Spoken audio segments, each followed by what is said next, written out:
Good morning all, Airbus Cockpit Coach here. You're joining me at London Luton Airport on this, the last day of 2024. And what a year it's been, especially the world of flight simulation.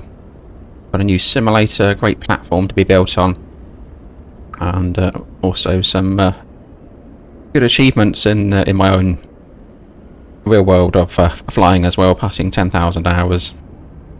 And getting involved in different things in the world of aviation, so it's been a great year.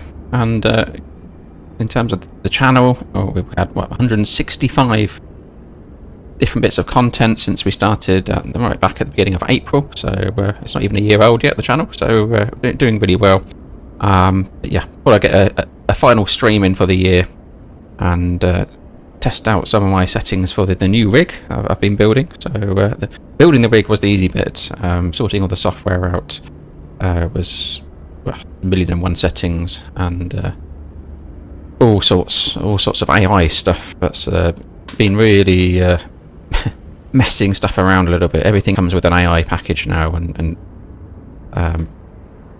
sort of self-monitoring software that's just been messing around with some of the sound settings and things. So I've literally been playing around with settings for the last 2 days, but I think we're getting there. But do let me know if there are any issues with sound or quality on the stream. Just I'll try and tweak things my end, but we'll see how we get on. So we're going to be taking the A320 CFM with the Sharklets down to Geneva, bit of a test run, see how we get going in the stream. We're going to be live on VATSIM as an EZ25 Zulu mic, and seeing how we're doing. I'm just looking out the window now. I'm not too far away from Luton Airport, and weather's kind of checks out, to be honest.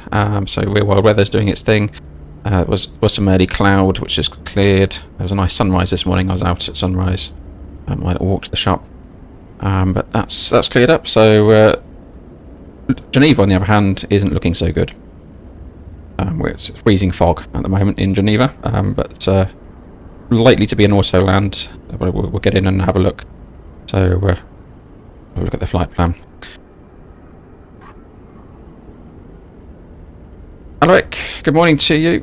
I had a very good Christmas, thank you. It was yeah, it seemed like a long time ago now actually, but yeah, and a happy new year to you, of course.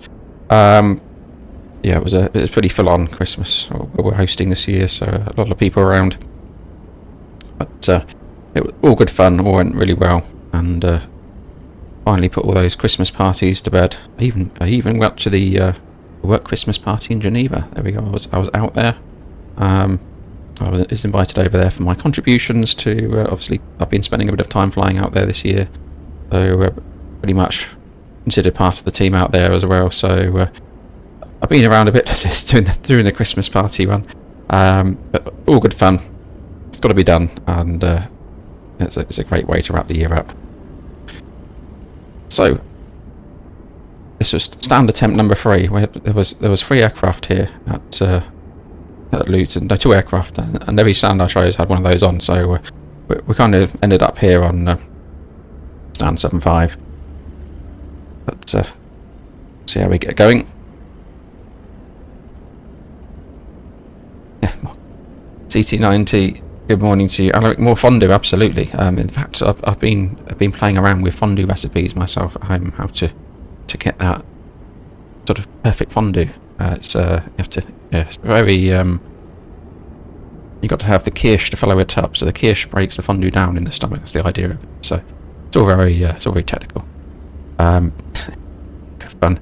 Right, let's jump inside and see if we can get this thing loaded up.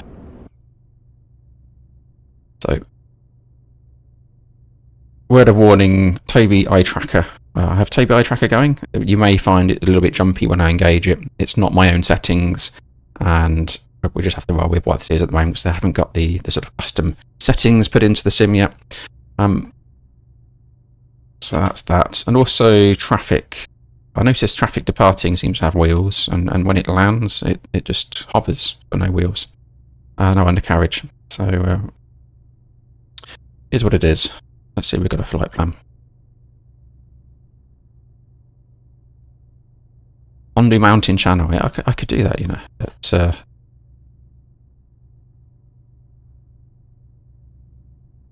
could do that indeed. Right, let's just check we got some controls working. There we go. We have some controls. Excellent. Throttles are working. Before we get too far down the ride, rudder pedals.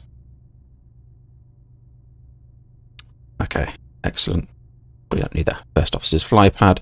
Right, let's do some checks here, shall we? Let's have a look.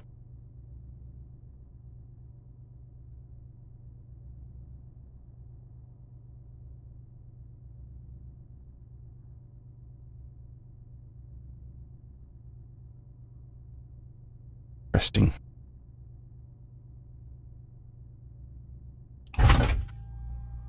Let me... my battery voltages.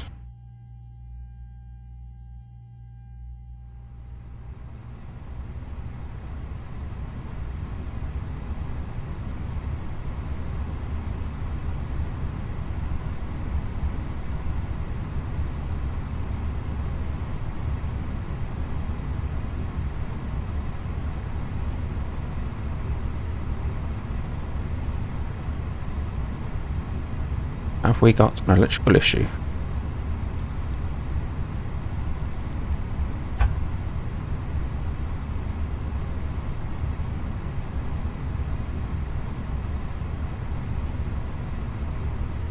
I always find this, I mean, I've been flying this around for days, hadn't had any issues with anything.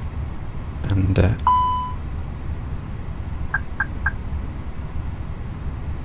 let me just make sure.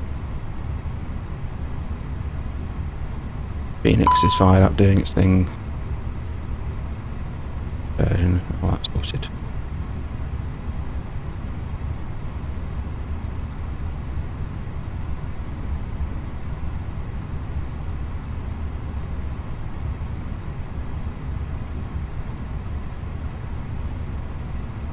I've even been doing practice streams, sort of unlisted streams, testing it all out.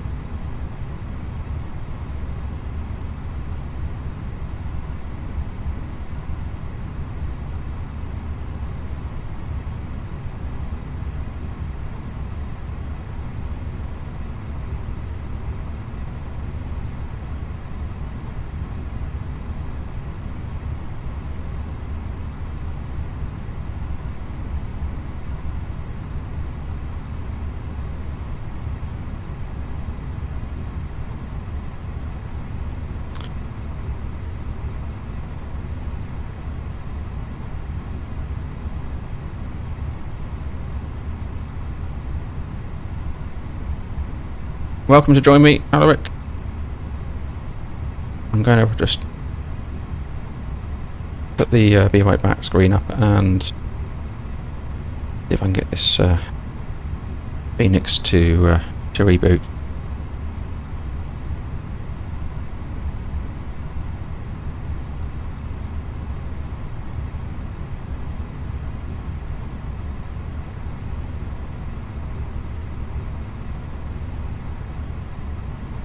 See if that makes the difference.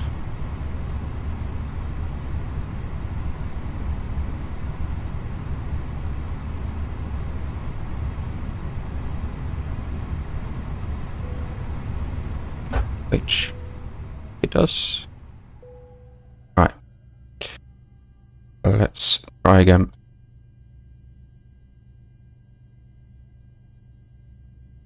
Let's try it again. Ah, we got battery voltages. There we go. Right. So that was a FENIX reboot required. They've had the same issue. Let's have a twice in the past few days. Going back to main menu, relaunching the flight. Solved it. Wasn't able to activate it. So I've just relaunched the FENIX controller app, if you like, whatever it's called. The FENIX software that normally auto loads when you start, and I just went back into it and it was struggling to connect, so I terminated it, restarted, and we have battery voltages, so probably no need to restart the sim. You might get away with that one. So let's just make sure it hasn't changed anything else down here.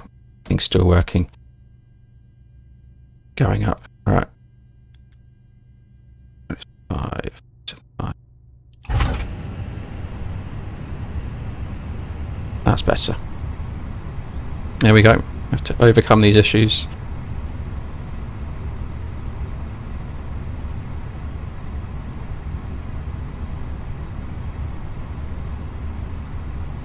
We have a flight plan.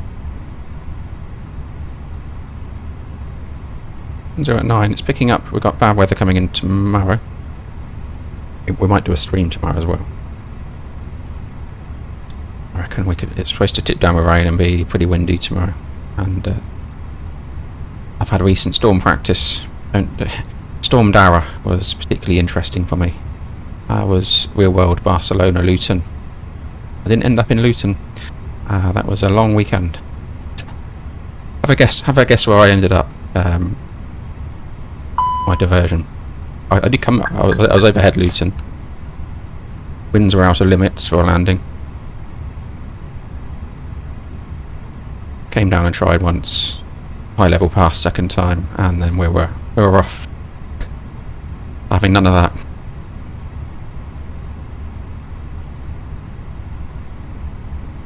Spoilers armed already. That looks going. Strange things happen. You have to keep an eye on Flight Sim 24 at the moment, so quick look outside, make sure everything is looking normal out there as well. So, ground handlers ready to go, get us loaded, so why not? We'll have a quick scan up here. Right, so here's a test.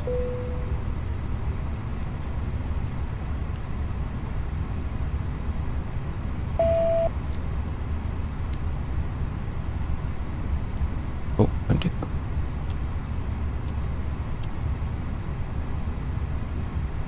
Is this my usual seating position? Very far out.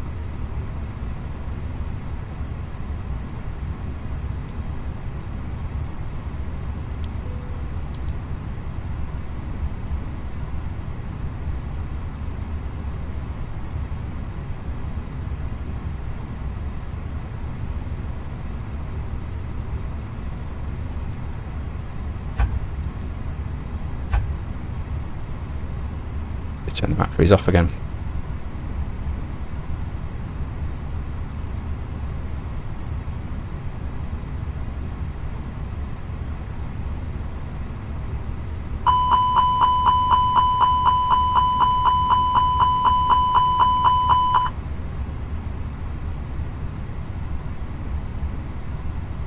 And I'm going to start the APU now, only because I'll forget I've got a first officer on board.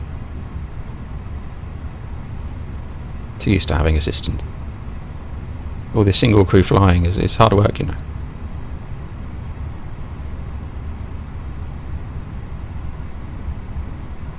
Excellent. Obviously, we'd have checked the ship's library. We'd have done all the documents, confirm that we're happy to accept the aircraft. At which point we can now start boarding. So, terms.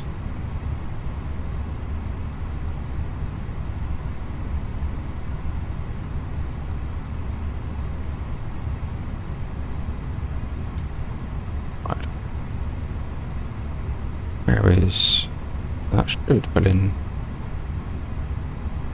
my flight.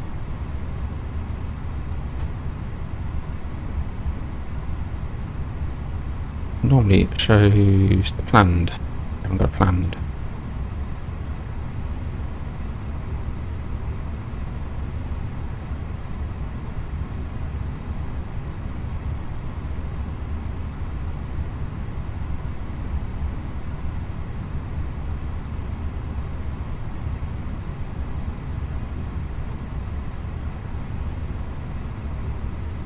There we go. Alright. So, expecting 180 passengers, 784 kilograms of cargo, and 7.6 tons of fuel. I have thrown in a bit extra.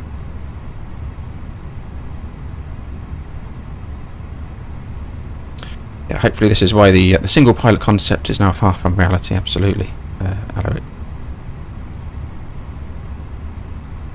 There's my load option. GSX, boarding and refueling. If that do have the latest update on for GSX, so hopefully it works.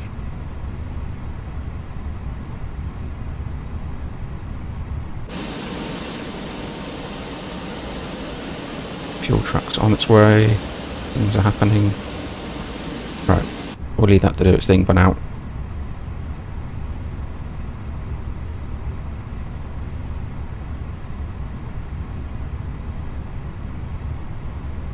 So any guesses on where I diverted to, Storm Darrow?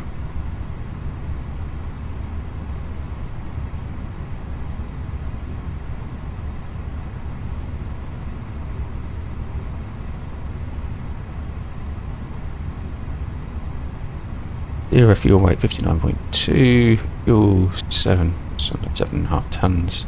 Takeoff weight 66.6, so we're going to be over our weight for an immediate return if we need it. Trip fuel 3.2, landing weight 63.4, so we're done under there. No, definitely not Belfast. Belfast was a scary one. That was even worse that day. In fact, essentially I diverted twice. Passenger's bus is coming. So I was en route to a diversion, which then became full of diverted traffic and could no longer accept. Hello, Captain. We are ready for pushback. Ready? I'm here quick. I'm not ready. Could no longer accept me, so I had to divert even further afield. It was a very interesting day on the flight planning front. So no, not Paris. Not Paris. Departure checks completed. Bypass pin inserted.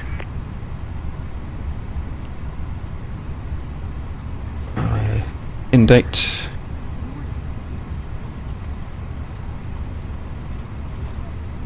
Not a UK airfield, no.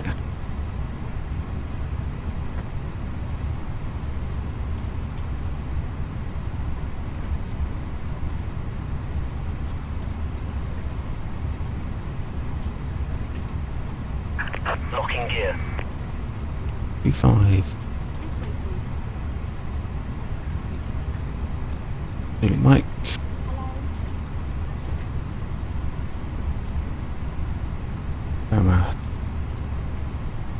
Five on the cockpit.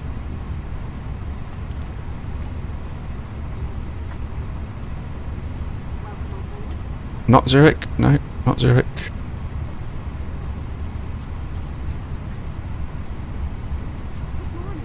B70 and drop a pause of 4318.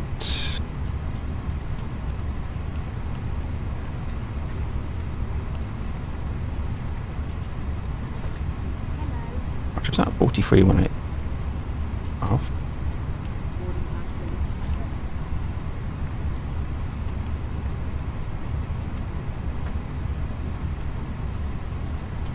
Right, figures in.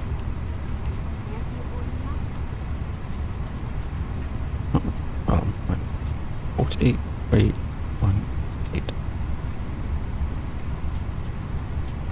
It's in my 8. E-select very well.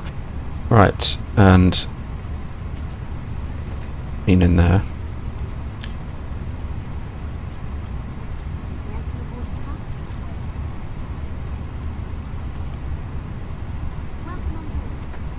Yeah, that ruined my weekend, that did. I wake up in foreign lands and I should have been at home in my bed.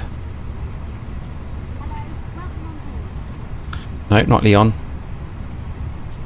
So I'll tell you, well, I'll give you my initial one, so you're going kind of the right direction. So my initial diversion was Amsterdam. Amsterdam, partway across, would no longer accept me.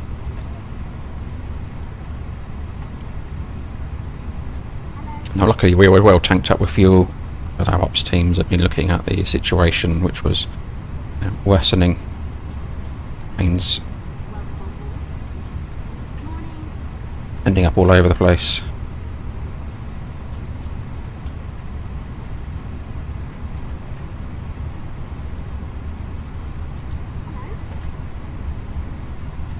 Nope, not Brussels.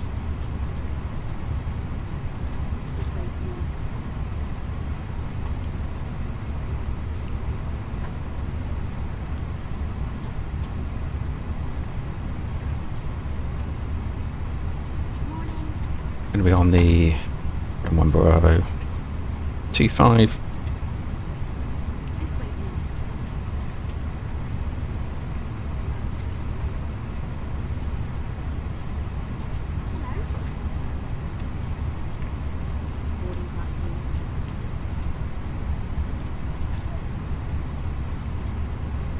No, not Cologne.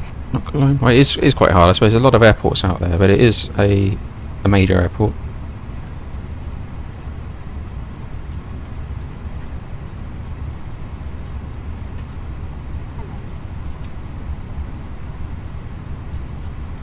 Lusar 2 Romeo 22.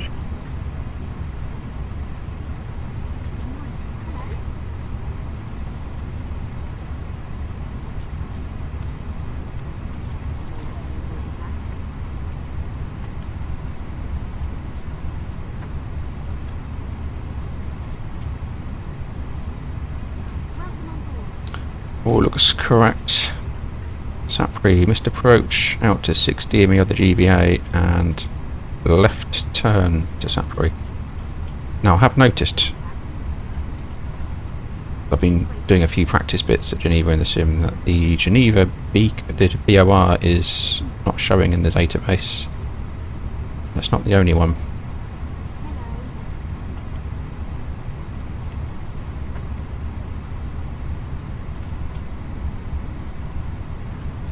Not Frankfurt, not Frankfurt. A lot of heavies were going into Frankfurt.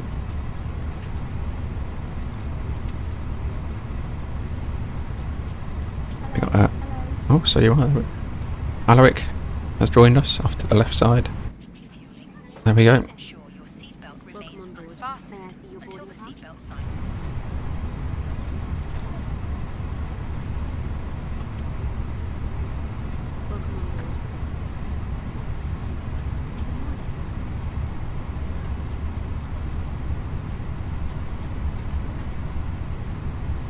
So let's just have a skim through this and have a look at our weather. See if an extra 45 minutes are thrown in for this one.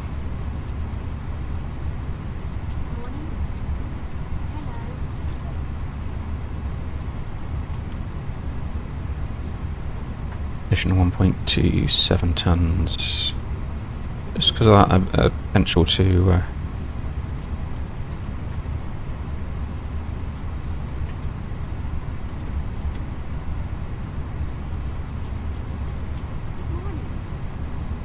get caught out by the fog. So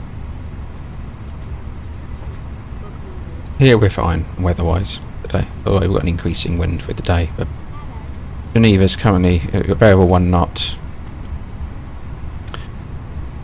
Runway 22, 1100, freezing fog, 100 feet, which isn't nice, and it's basically staying rubbish until tomorrow. Alternate Malpensa, land Malpensa. Got 2 destination alternates today. Basel was a bit, again, we've got worsening weather conditions there coming through the day, so not great. So we've thrown in Milan as well, so we'll hop over the Alps to get down into Milan. Not far away, but Luton, and we go at the bottom. So visibility does decrease. We've got Rizzle coming in later, broken 700 feet is the prognosis a little bit later on. Gusting, look, there we go. So this is why Hogmanay is being cancelled in Scotland, and the New Year's celebrations are being cancelled all over the UK, is because we've got gusting to 37 coming in this evening, and that picture remains. I think the strongest wind, certainly where I am, are going to be at 11 AM tomorrow, and with the rain thrown in as well. So not a very nice New Year's Eve, New Year's Day particularly. That's the weather situation. Passengers bus is coming.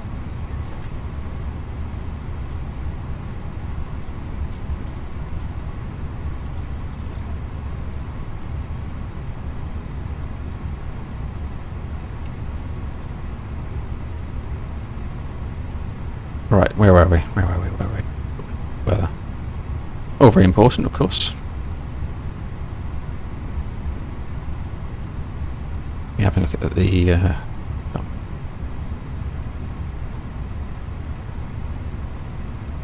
auto stars. Right.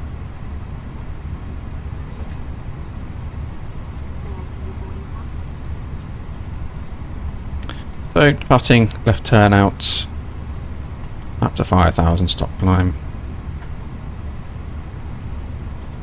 Just looking at anything I want to throw in the rudder nav here. It's, Making reference to Barwington, should auto tune. Yeah, could hard tune that, but honest, there's put the LUT in for reference for MSAs, but we're going to be in the 2200. Bear that in mind, 22. We're going to be good for this one. We'll just put in our stop climb 5.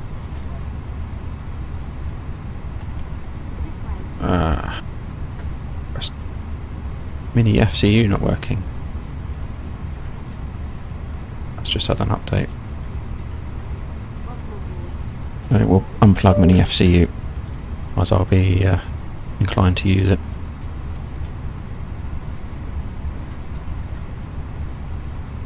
I might do a restart on it. That has been working. It did. I jumped in and out of the sin so many times, I think.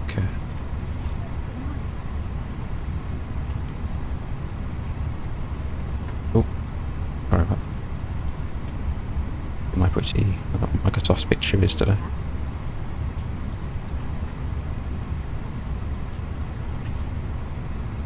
Mini cockpit message and a mini FCE message.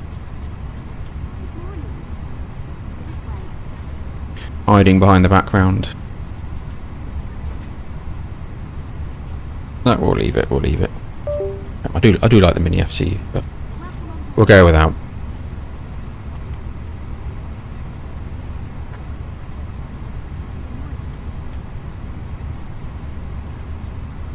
The day shop.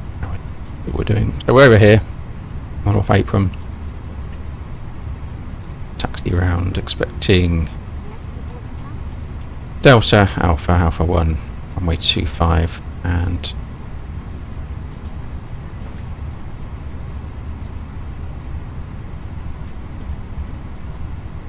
how we're doing on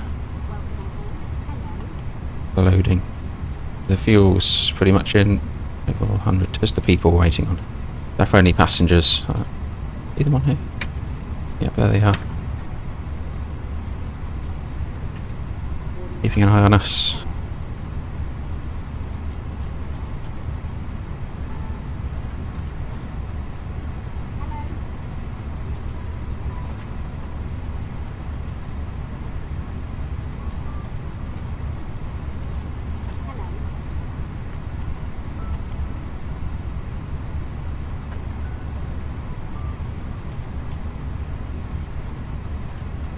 Okay, fuel's in, checks balanced.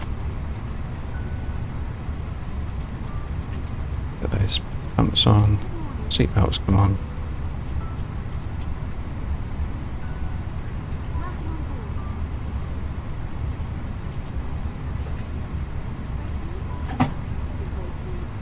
So over to the APU.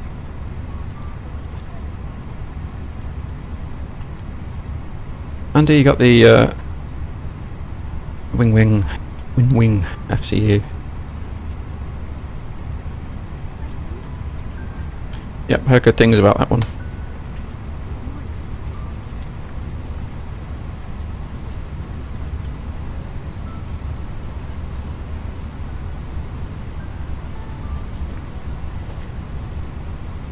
$17 quarts of oil. That's plenty.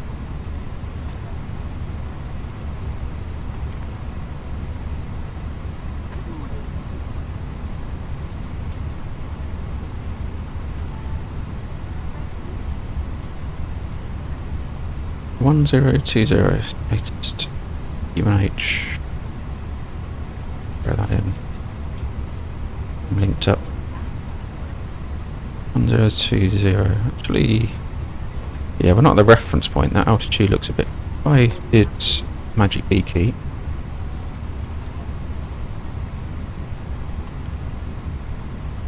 Oh, let's just check we're on live weather. Yep, live weather is on.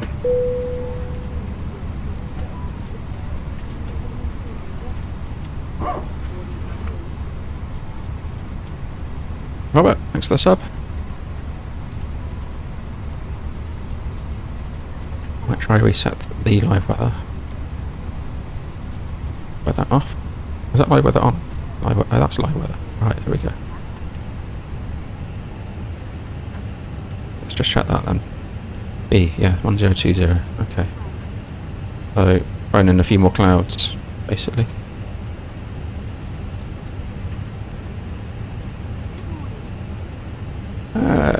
It is, yeah. I had a bright period earlier. It is clouding up still. But anyway, it's fairly representative. Although now fog is interesting. When it's foggy in Microsoft Flight Sim 2024, it's foggy.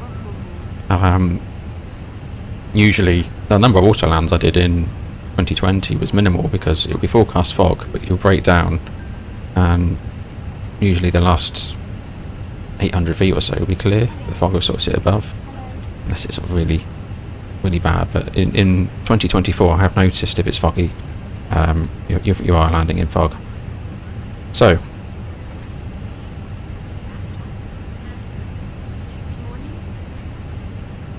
it was loaded. We're loaded, aren't we? We're loaded.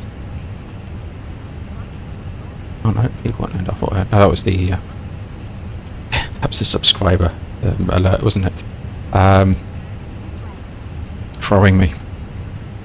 I might as well wait till I run the final figures. I need a few more people to come on. Something I was looking at yesterday in performance was our engine out acceleration height. Now that my operator, we're 1,000 across all three, but to achieve a climb gradient, sometimes the engine out acceleration height has to be altered.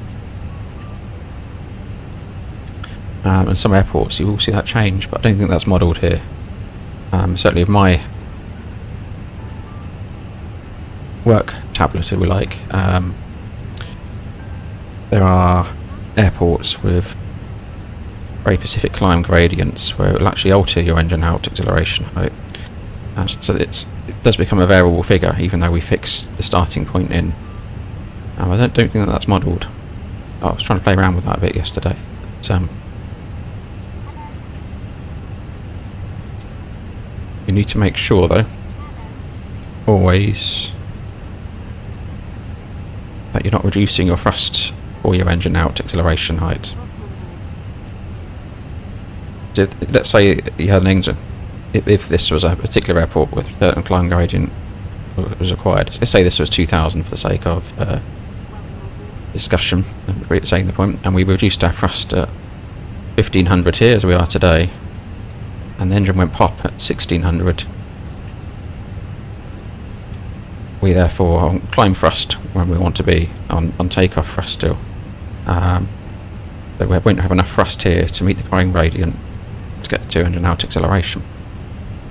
That's one to watch, but I think because the way the tablet works here, it's straight across the board and just works off your base figure, your base altitude that you put in for your airline settings. But that isn't necessarily real world in all cases.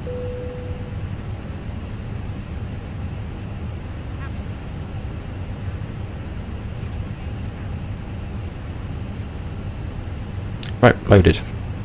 Loaded. Right, let's have a look.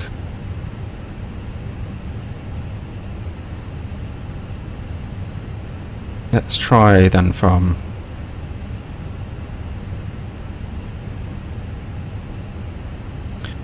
could go and throw in Alpha 1. See, I haven't put my Alpha 1 back in. We could add the custom. Yeah, well, it's been a while since I've done a full length. Let's go full length.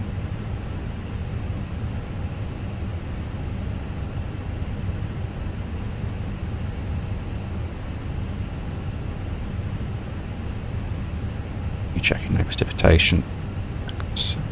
Off anti-arse off. Usually would always force with my operator config 1 plus F initially, if that works. If it doesn't, we work through the flaps, will go up. Avoiding toga where we can. Essentially how we work that. Max 1 down 358. Let's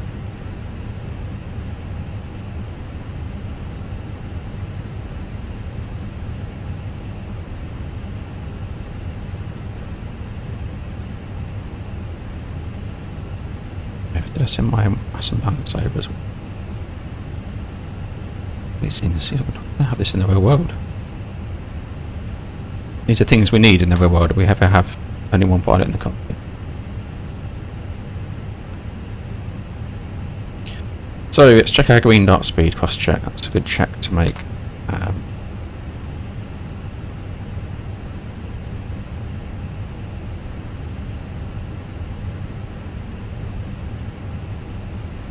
219, 219, 219.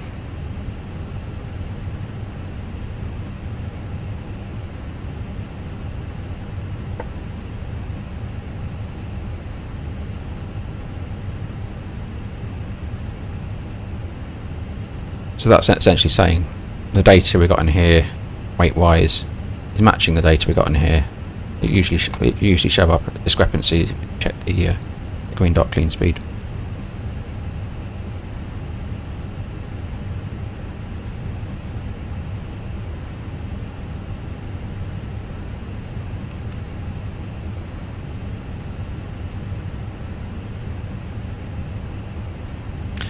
Graphics off. Let me put the ATC on, so we've got that on.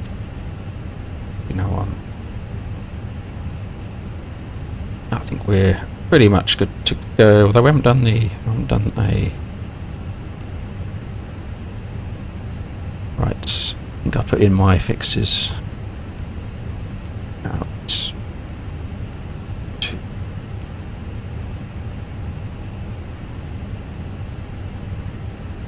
Saved. Doesn't save my. That's a shame. I did program all these pilot waypoints in. So, in that case,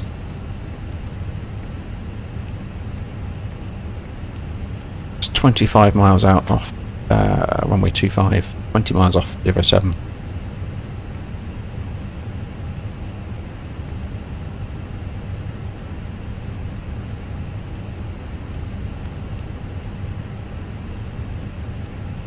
Put a hold in there for now.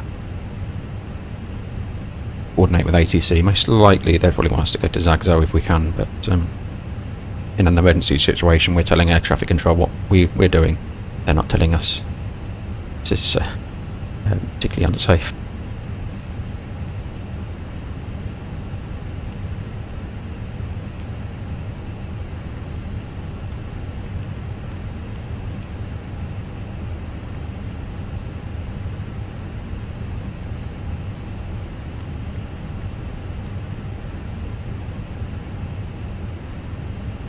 That's our engine out track reference point.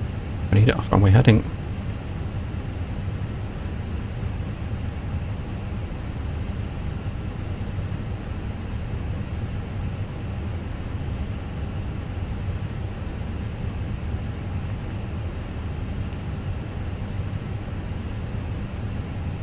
Excellent. I think we're good to go, aren't we?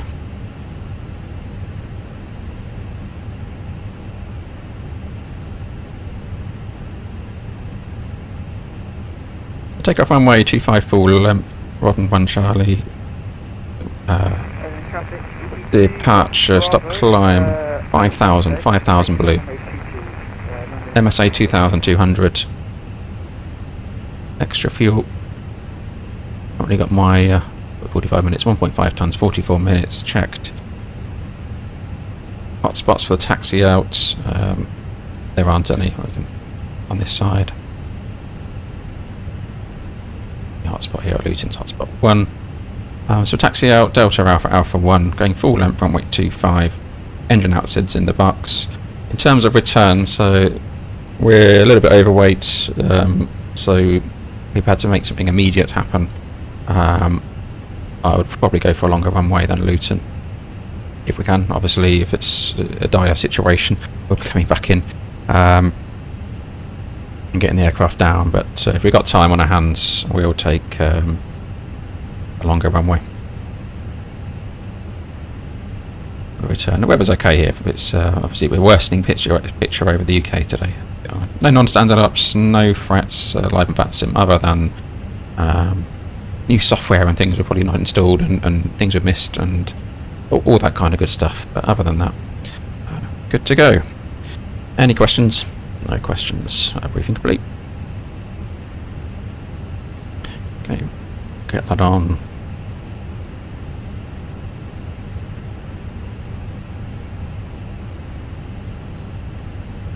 I think that's...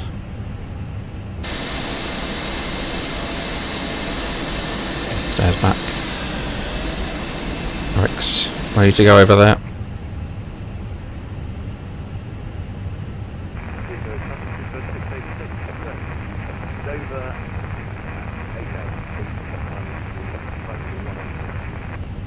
Doors are closed. Traffic Easy 93 Uniform Alpha, taxi to holding weight Alpha 1 runway 25 via Echo and Delta and Alpha. This traffic.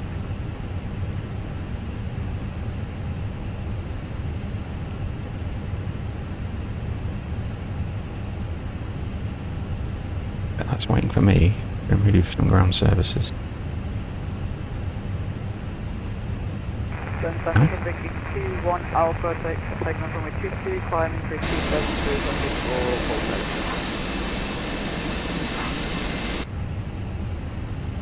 full Waiting for me. Continue pushback. Yeah.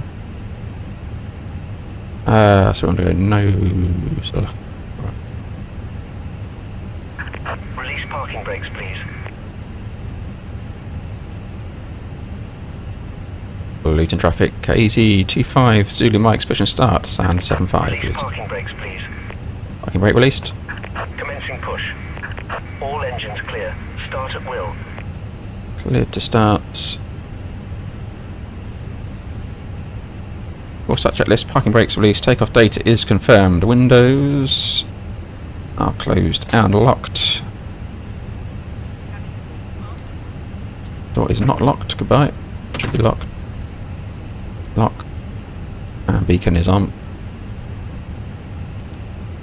Starting engine 1.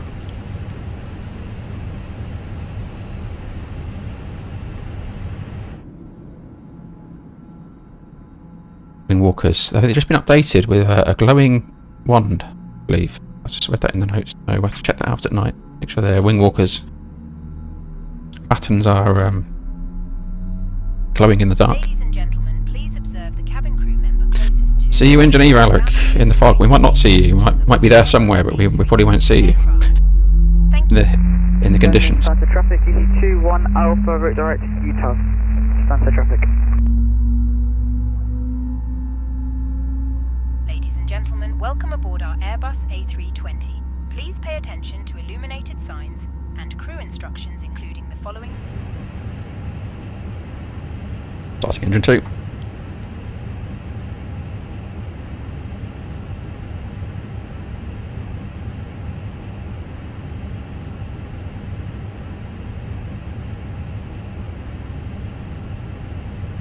Please set parking brakes. Parking brake set.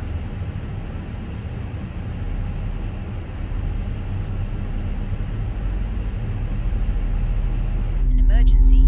Leave all baggage on board. Your seatbelt is fastened, adjusted, and released as shown. It must be fastened whenever the seatbelt signs are on, and we recommend that you keep times. If the air supply fails, Unlocking gear. Hey. To avail.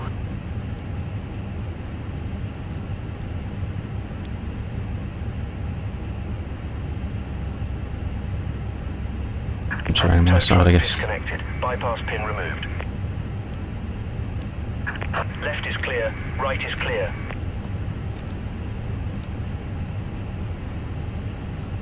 I'm going to go TARA now. That's non-standard. It helps with click spots later on.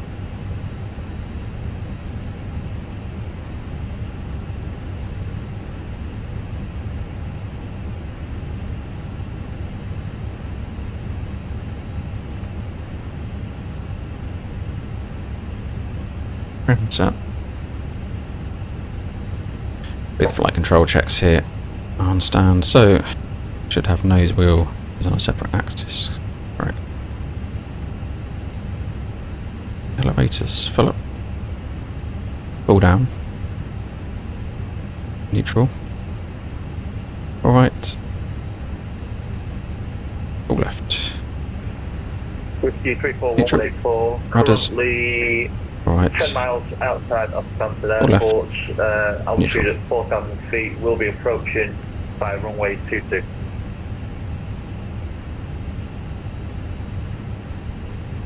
Good traffic, easy 93 uniform Alpha via Alpha 1, backtrack runway 25 for full length departure runway 25, good traffic.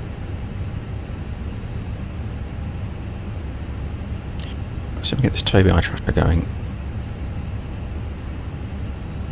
Or not. Not like it. Oh. Alright, reset position.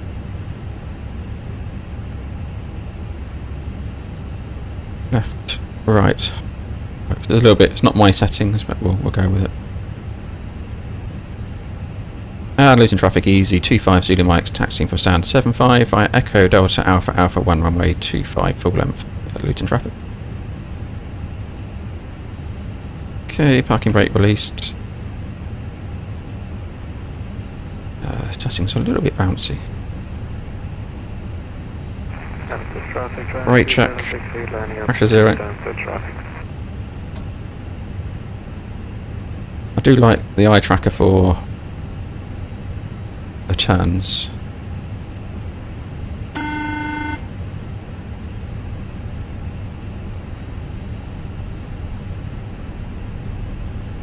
Right, must remember separate tiller bindings.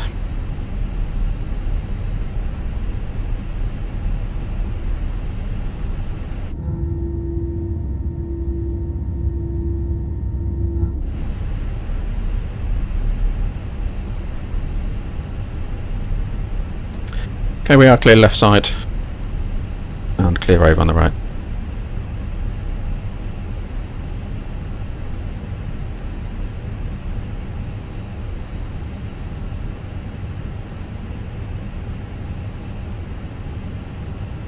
Okay, taxi checklist. Traffic easy 93 uniform Alpha, take you off runway 25. Flight controls are checked. That setting is config 1 plus F. Amaze, so we're flying Napoli 1FD2. 130 blue. 133 magenta. Stop climb 5000 blue. And 1020.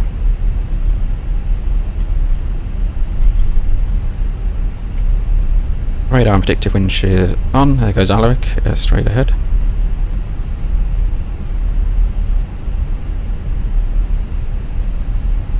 Nice. He goes.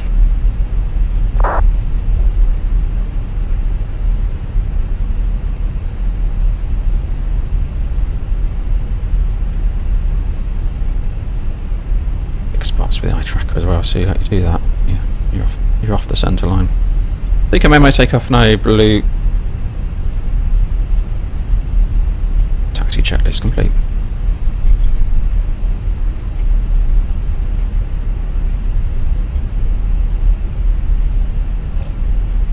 Our park's still there. Not there in the. Is it? It's not there in the wheel. Traffic easy 93 uniform Alpha is airborne passing 2200 for your Rodney 1 Bravo departure. Good traffic.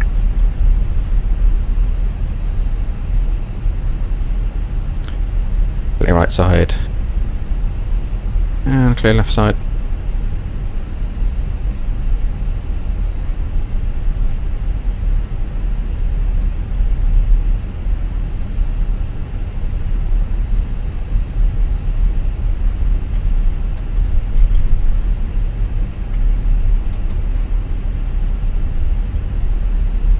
We've got the holding bays in here. These are used for slot delays before echo.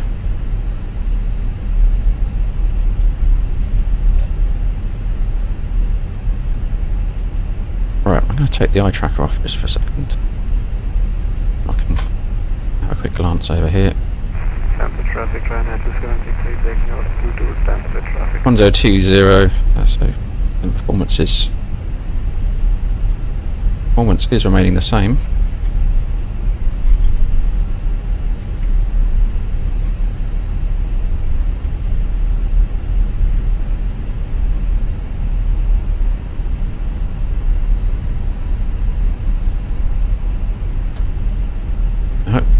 Could be neighbours, Andy. That windsock's that's blowing a fair bit. Okay, let's take the speed down for this turn. Nothing showing on TCAS.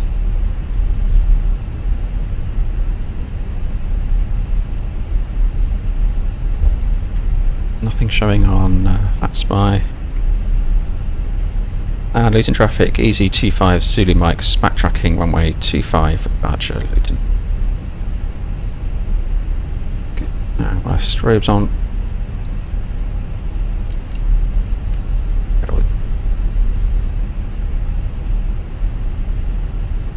Tracker, one eye tracker. Bit delayed for some reason. I was going to check the right side, but there we go.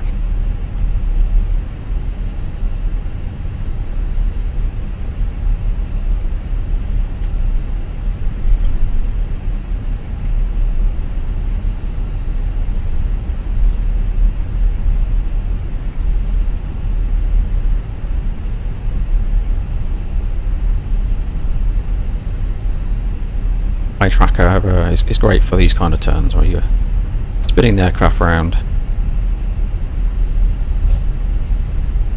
So you don't want to come into these spins too fast, but you want outboard engine thrust. The middle one will work against you.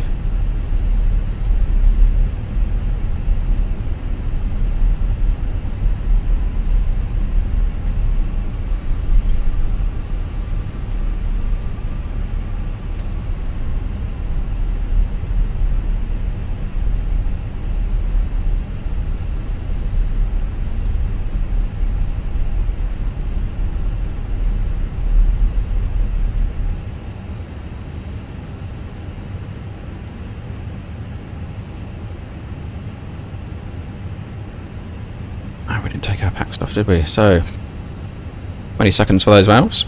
TCAS is TOA, takeoff runway 25, confirm hacks 1 and 2 coming off. Cabin is secure for takeoff. Valves transition. Excellent. Hit that like button and let's go. Take off.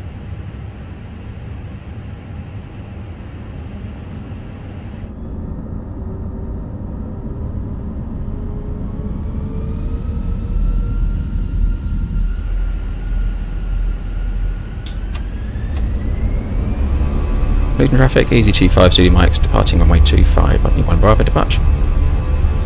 Manflex 58, SRS runway, auto thrust blue. Thrust sets, 100 knots.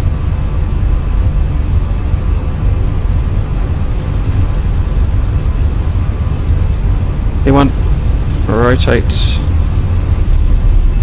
Speed tape was jumping around there, a bit windy. Positive climb, gear up. So we do have a real turbulence on, so watch that speed tape jumping all over the place now. Yeah, it's a rocky one. Really rocky.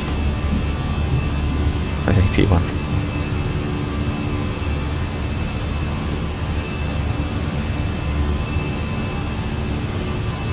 Lever climb. Positive trend. Thrust climb, climb. Auto thrust.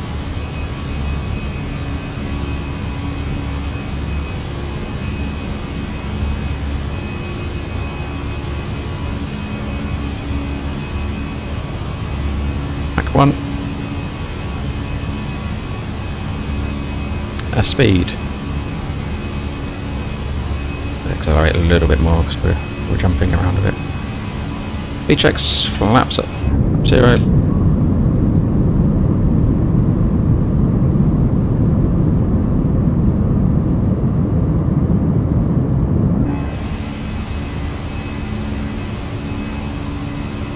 And the lights come off. Outspotted, disarmed. Don't need those anymore. Temperature plus 10. So going into some moisture. Engine anti-ice.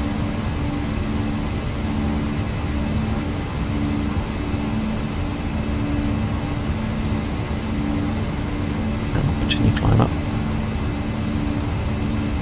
Right, 0, all standard. Passing 4.6 now, just checked.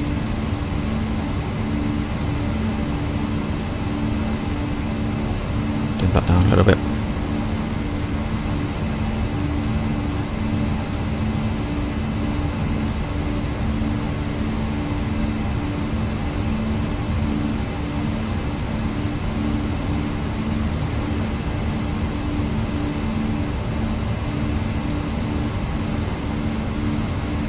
Excellent, and we're away. Let's just have a look what's going on the old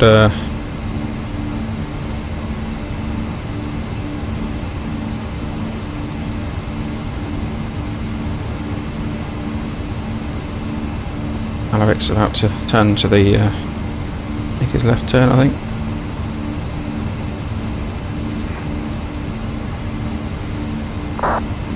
Got a bit of a breakout coming here.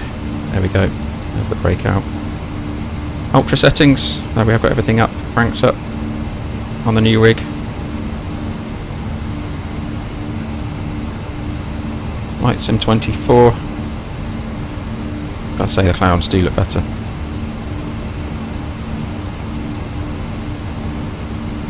Have I turned the landing lights off at 4,000 feet? Is this normal procedure?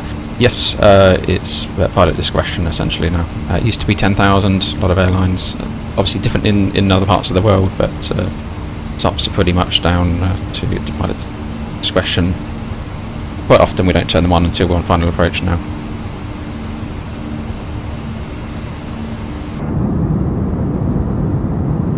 Yep, clouds do look good.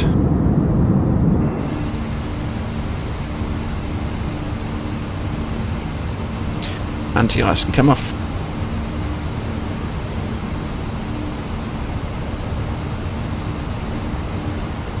From a visibility point of view, I mean the landing lights are only good. People are facing us, you know, they only see them that direction. From an anti-collision point of view, the beacon and the strobes are the main ones. Obviously the nav lights give you an indication as to which way an aircraft's going. Is it coming towards you, away from you, across your path?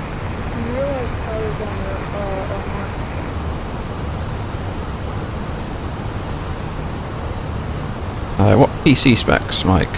So we've upgraded, so we've got new motherboarding, so we've got Strix Z790 F motherboarding, which is PCIe 5, super fast Wi-Fi, although I'm hardwired in, and we've gone to 64 gigabytes of DDR5, 6,400 megahertz, and we've got a 4070 Ti plugged into that.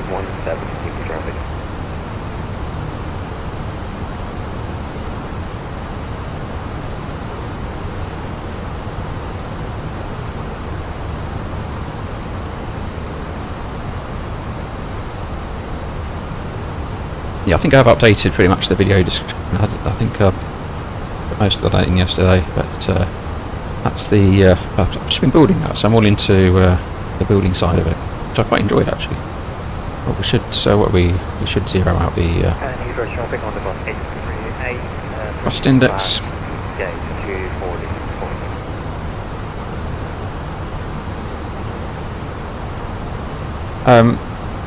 Motivation behind that change on landing lights, I guess, is, well, actually there's a drag on the Airbus, and again there's not much benefit from a anti-collision point of view unless you're heading straight towards an aircraft. So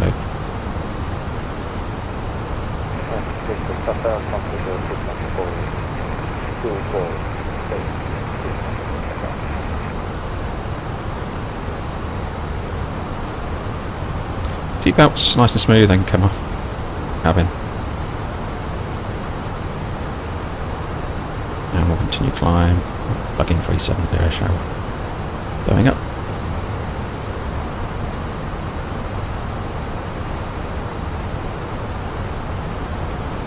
Let's climb, open climb, 370 blue.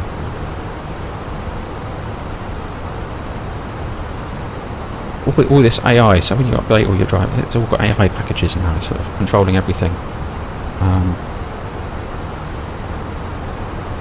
The processor was a 13900 KF 24 or 34 channels, something like 32 or 34 channel. That's got its feet up at the moment, so my processor works at 25% with flight sim running, streaming as well. It's the GPU doing the work here. So if I was going to make one change now, it would be more memory. I've got 12 gig on the 4070 Ti. I've been eyeing up a 4080 Super or a 4090. Should really just make the jump to a 4090, I guess. 109, pitch start from around 5 minutes. Will be facing south.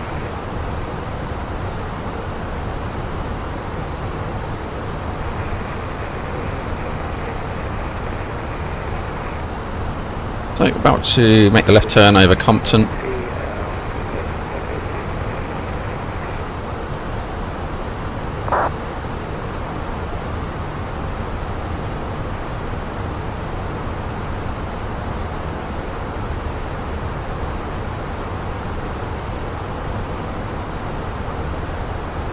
Your sim crashed, Eric. Really?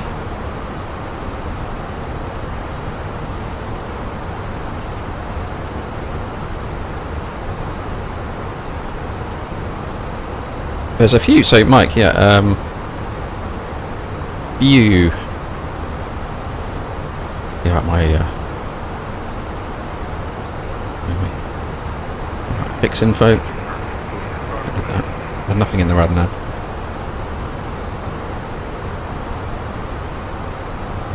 There's a few things that's annoying me.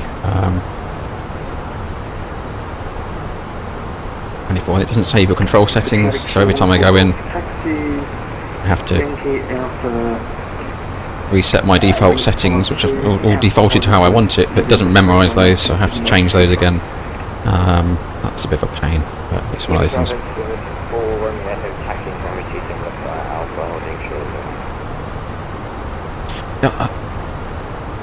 4090s, what happened in the last... Is it just the last few days? I'm sure I was looking like, a little bit before Christmas, and they were like 1,500 quid or something like that. I might be making that up, but they were, all of a sudden, yeah, 2.4k. It's a ridiculous price for 4090. Ted, very good morning to you, good to hear from you. I'm indeed having a coffee as well. I've got coffee on the go here.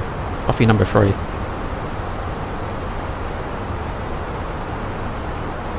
What's causing your sim crash there, Alaric? It's nothing worse, is there? I mean, the other annoying thing with Flight Sim 24, every time an update came out, I had to reinstall the sim. It had some sort of memory crash. Don't know if my reinstaller's perhaps fixed that, and whatever, I have to wait and see. But the good news is, it takes about 15 minutes to reinstall and get back playing again.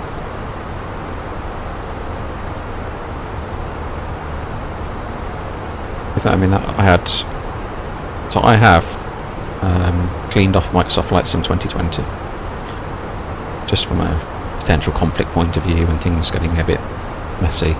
I had 330 gigabytes for 2020 installed, and I'm running about 30 here. Everything else, including the airport scenery, is all being pulled down from the cloud. Now I can get away with that, I guess.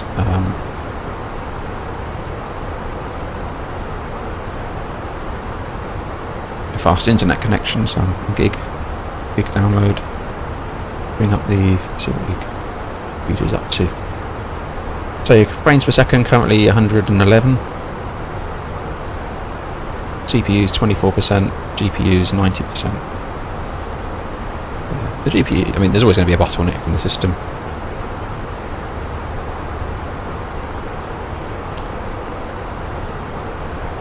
To be honest, do I need to upgrade? No, it works. It works fine.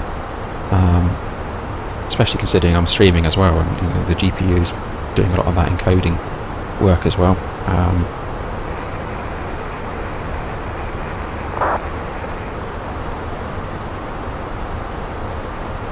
Marketplace is still unavailable, although we can import, so it's linked up your 2020 sceneries, so you can enable those and pull them over. there's one or two that aren't working. So, for instance, I can't get Istanbul, but all my key ones are there if I need them. I've just been enabling them as I go and visit.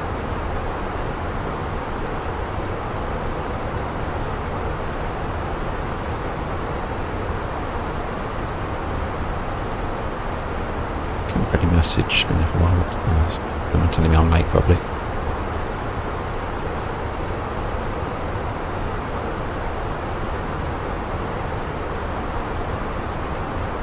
Did I tell you where I ended up then? I didn't. Did we finish the diversion question? So where I diverted to in Storm Dower? Did I give you the answers to that?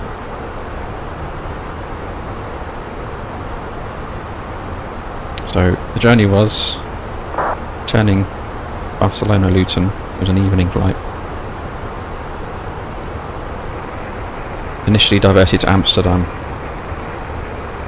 after an attempt at landing winds out of limits on a high level overpass. Bit of holding. Off to Amsterdam. Amsterdam didn't want me, they full up. Changed their mind. They saw me coming. Where did I go next?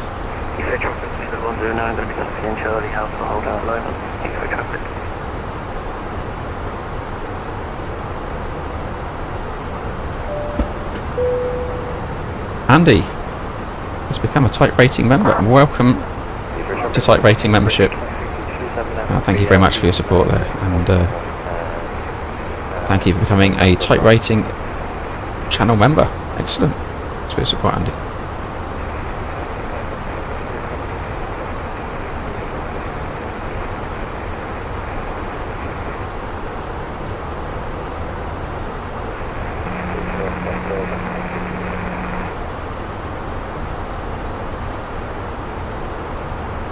Not in Hibernaluk.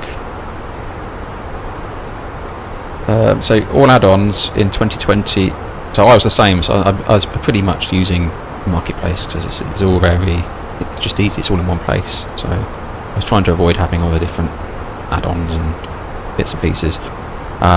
So mine are we're all in 2020 Marketplace generally, and they are available in 2024. So you can go and enable them, and they'll stream down to your system as you use the simulator. So they are available, apart from 1 and 2, which have some compatibility issues. So an Istanbul simulator wasn't working for me, for example. So yeah, they are available if you use it. Generally, most of them are. Things that aren't available, obviously, extra purchases and things you do for the marketplace and the other aircraft there, that kind of thing. And also the ability then comes to download the scenery to your PC if you want to help potentially speed things up, if that works.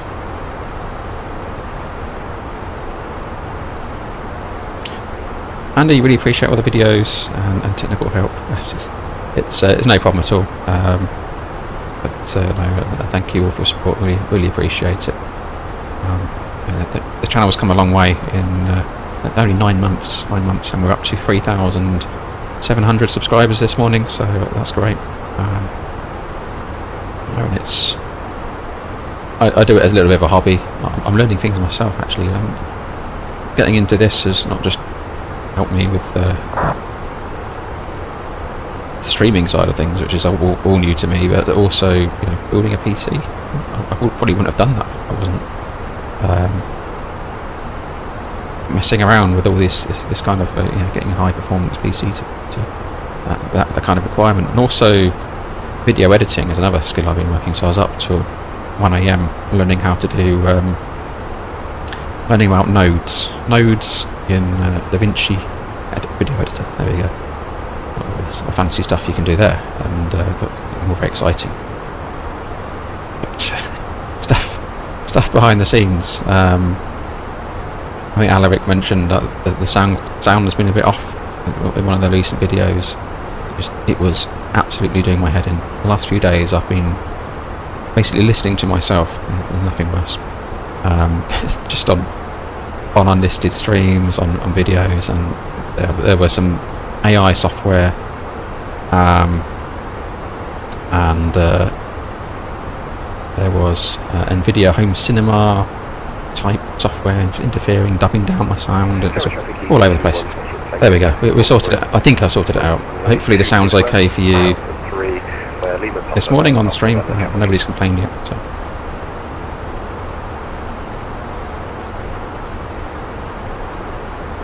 Was the second diversion in the Netherlands? No, it wasn't in the Netherlands. Does your controllers work with FS24? Unsure, Ted. It was kind of... I saw your comments in Discord. You know, you're obviously eager to jump into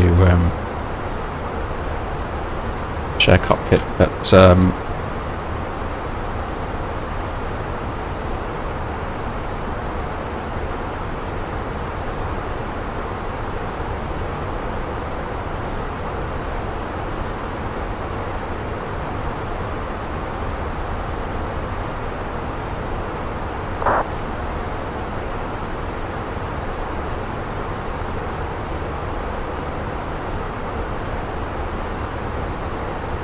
heading over the channel. Oh, we got ground on in Geneva.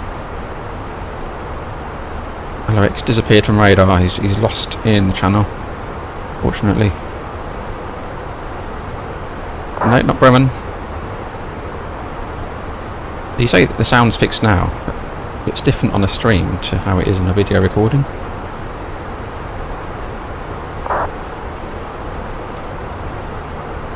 I'm actually using a really cheap, rubbish, basic headset, Ted.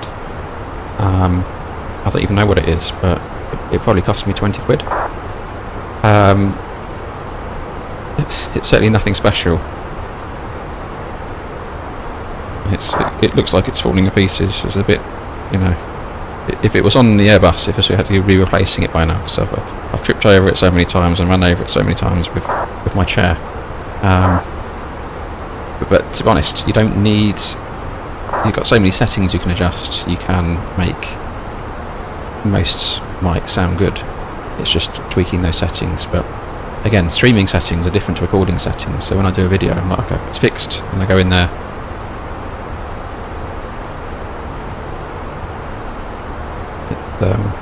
Yeah, there's all sorts. Like getting into the world of compressors and enlargers and all sorts. You open some of the settings up. It's like mind-boggling. Actually, I'm learning quite a lot about it, so when I look at things now, it's making small improvements here and there, but yeah. I also sound quite different on VATSIM voice as well, at least compared to previous flights on it. Okay, I don't know if that's in a good way or a bad way, or I sound like an alien.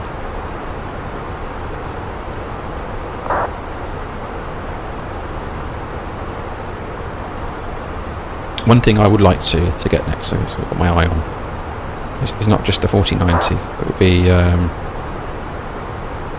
the Stream Deck. The little buttons you can press to activate things. Approaching 370, let's rework in the cost centre for the engines. Relax. Index 5.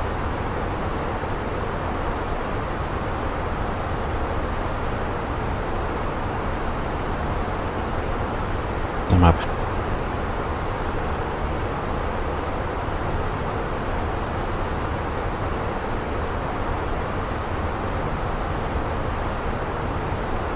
Need a minimum 4.4 tons of fuel. We got 5.8, obviously with the expected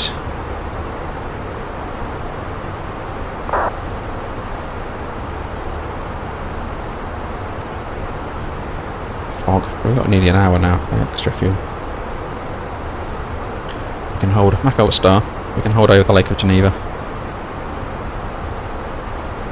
Stream Deck is brilliant. I suppose it's just handy for controls in general, isn't it?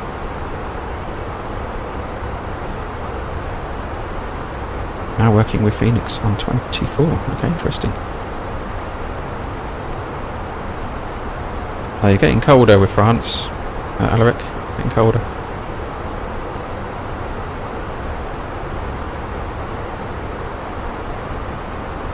Well, is it colder as a direction? But as a place to go and divert to, it was cold.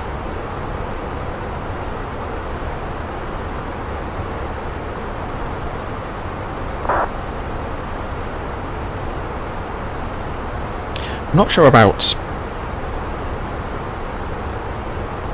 photometry scenery in 24.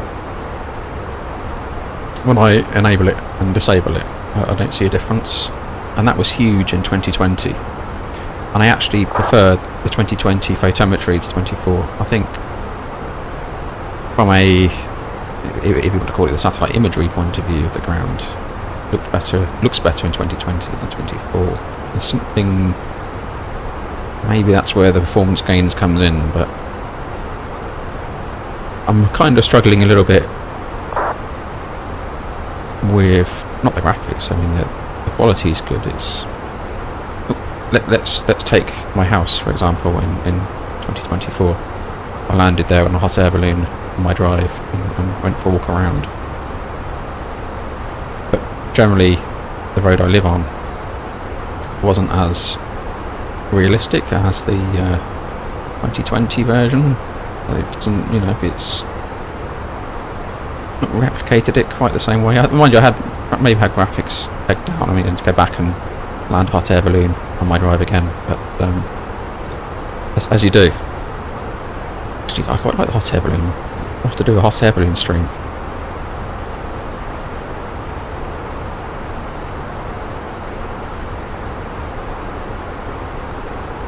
Do you like the hot air balloon?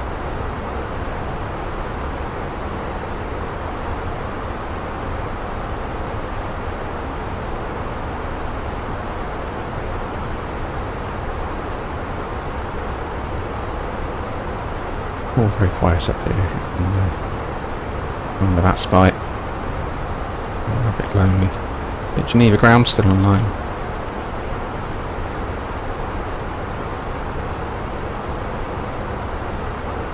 So we need to expect an auto land. Let's just have a look at those latest conditions.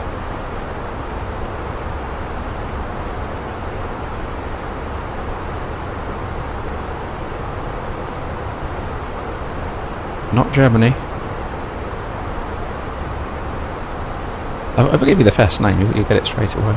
First letter, so. Variable 2 knots. 1000.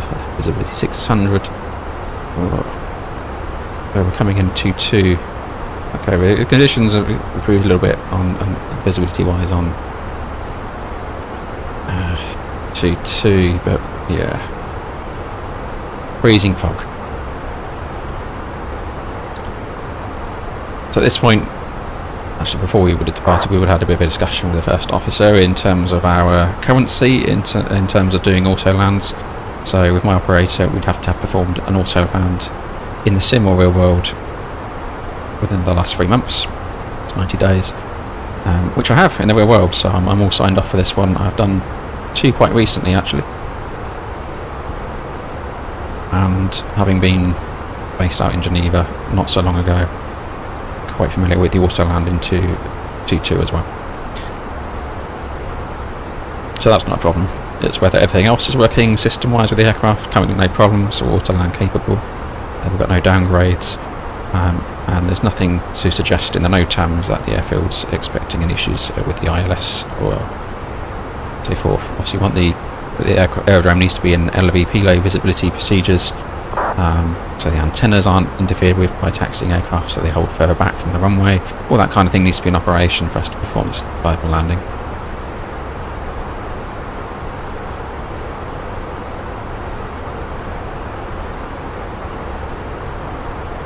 Yeah, only clue, it is a major airport, and it's not Brussels.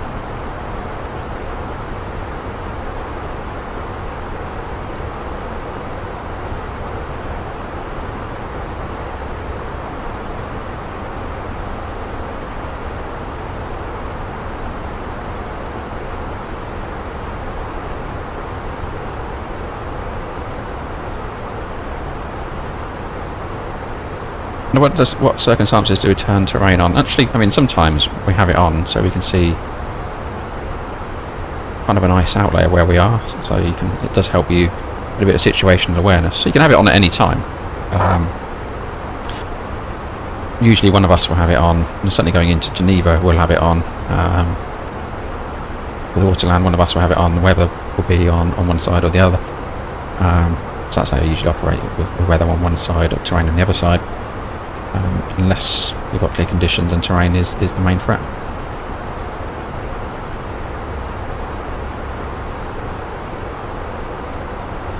It's basically based on think about it, what is the risk to the aircraft and from terrain, and there are, obviously with emergency descent, you want the terrain to come on, you need to have that.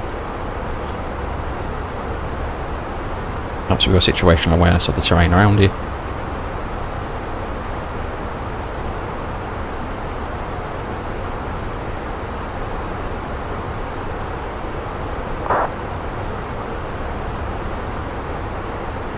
There's no harm in having it on at any time. It's just you turn it off on the ground. But it's all about how much clutter you want on your screen. No, not Geneva, Ted. Not Geneva. Going in the wrong direction.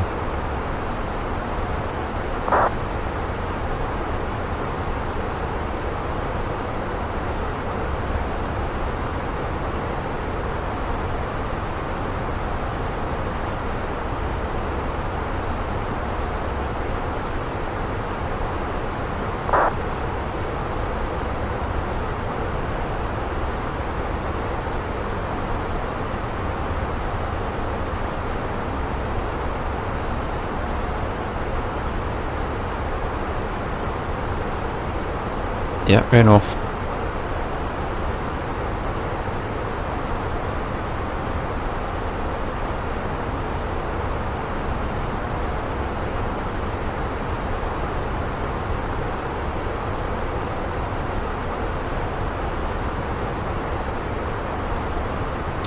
That's where we originated from, yeah.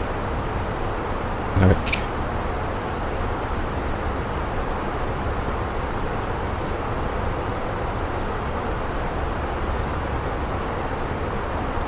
Ed, yeah, the weather radar, you're quite right. And I have made this point many times.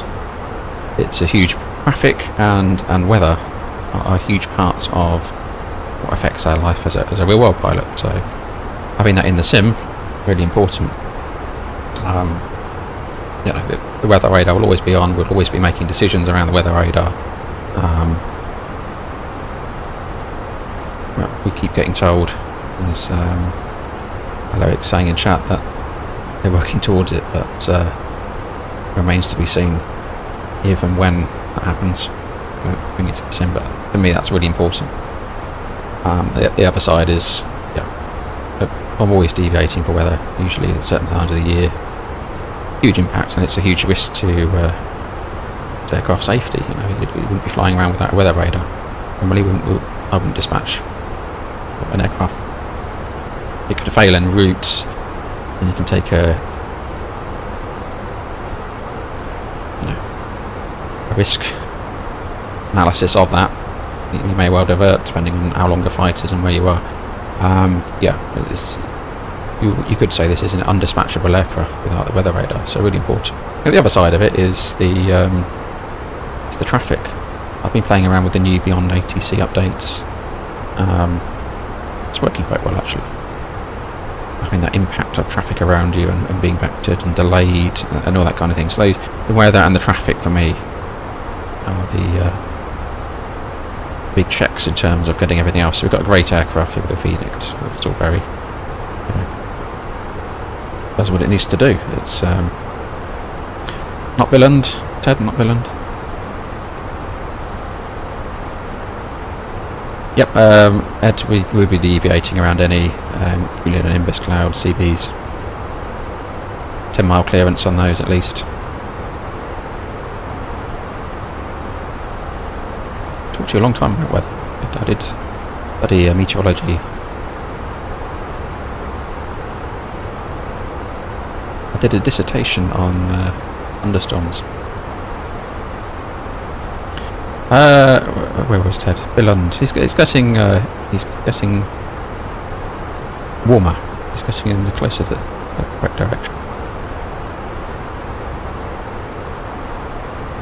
Not northern Italy, no.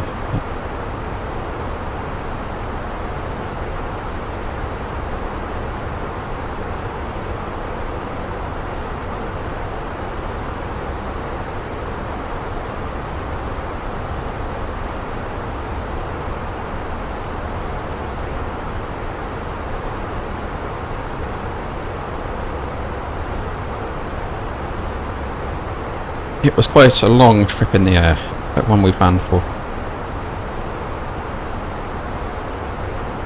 Well, actually, I didn't plan for that particular trip. Yeah, back up north. Ralph, you're right, Copenhagen. Yeah, Ralph's got it. Round of applause for Ralph. So, flying from Barcelona to Luton, holding, wind out of limits, off to Amsterdam. Amsterdam filled up. I was filling up, I didn't think they were holding, and then they just couldn't take any more diversions. So obviously coordinating with company, get the fuel requirements and the risks around where you go. This is where we earn our money. So those kind of situations. So yeah, it's an interesting. Yeah, you wouldn't have tell how long it's taking to gas. You wouldn't have thought you'd be going all the way over there, but it was well that day. There's a lot of aircraft diverting off UK shores, and the wind was also impacting out into Amsterdam as well. It wasn't wonderful over there, but it was doable.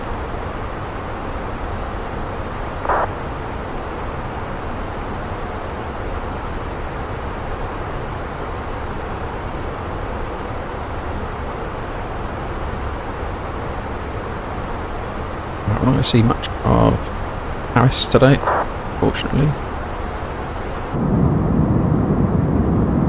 No. Yeah, it was having a headache for our ops teams. They were busy that day. The situation was starting to unfold before we left Barcelona. You know, that aircraft were going elsewhere. There was extensive holding taking place. It was getting quite messy. So we did plan to essentially go off UK shores. There was lots of fuel on board.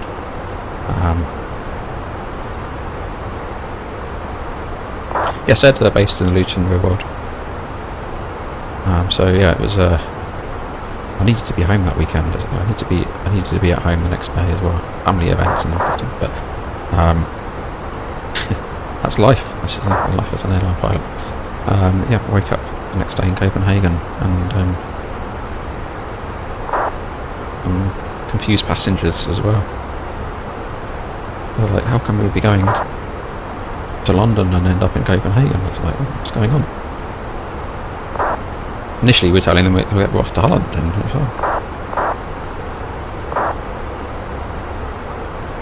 they must have thought I had the map upside down or something.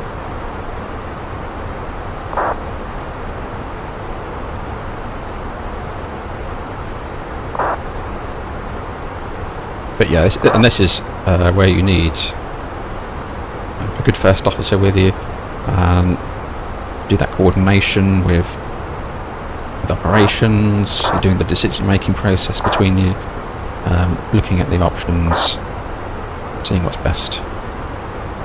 He's chatting away on.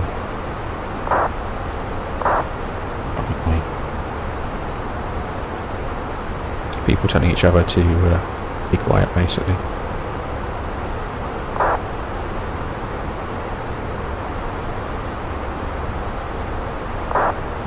People being rude on Hudson. Oh dear. That's some rage going on. That's what the noise is every time someone sends a message.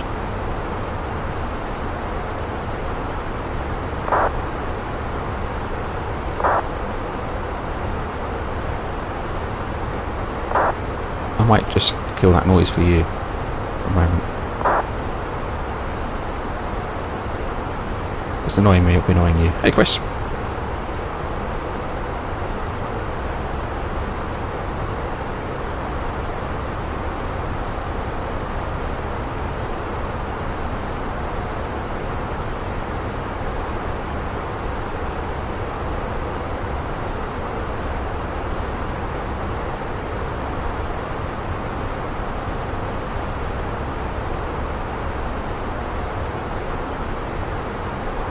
think fuel memory was a bit more than that, Ralph.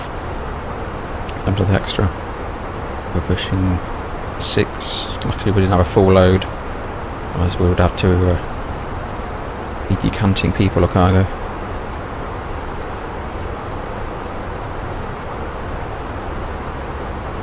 It worked. Quite impressive actually when you think about it. Yeah, from there. How it all worked out and unfolded. Yeah, it's not great that people don't get to where they want to go, but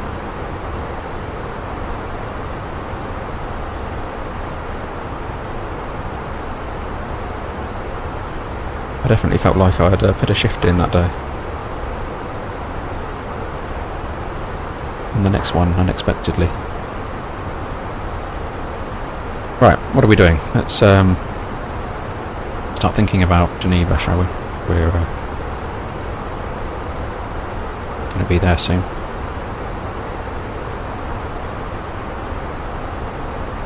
So, Lucille 2 November, expecting 2-2, so coming in over the lake. Obviously terrain's the issue with Geneva. Got Mont Blanc over here. In between the valley. And then the go around issue as well, because someone put a big mountain at the end of the runway, inconveniently, so you have to make an early left turn, maybe back round to Sapri when you approach. Apart from this side, so you come out from the GVA, that's the beacon, which, as I mentioned earlier, was not in the database when I was playing around yesterday. I couldn't find Geneva beacon, which you see on approach to 2-2. So you could base it from the threshold because you're coming out 6 miles, turning that way to so you clear this terrain.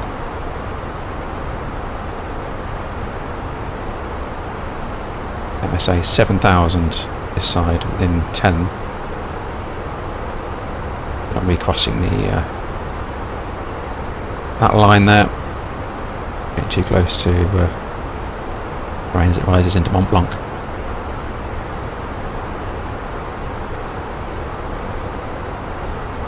Interesting airport. Noise abatement, departure procedure 1 for Genève.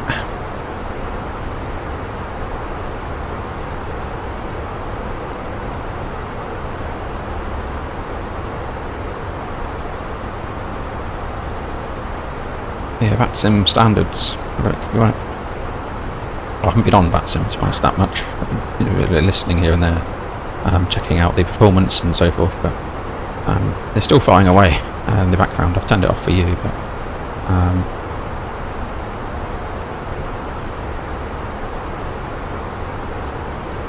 all sorts.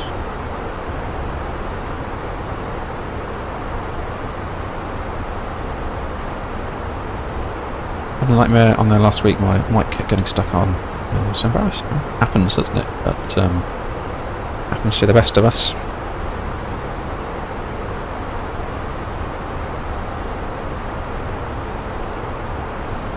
So let's bring up Cat 3 plates. So we need an runway visual range 75 metres for this one. 3-degree glide.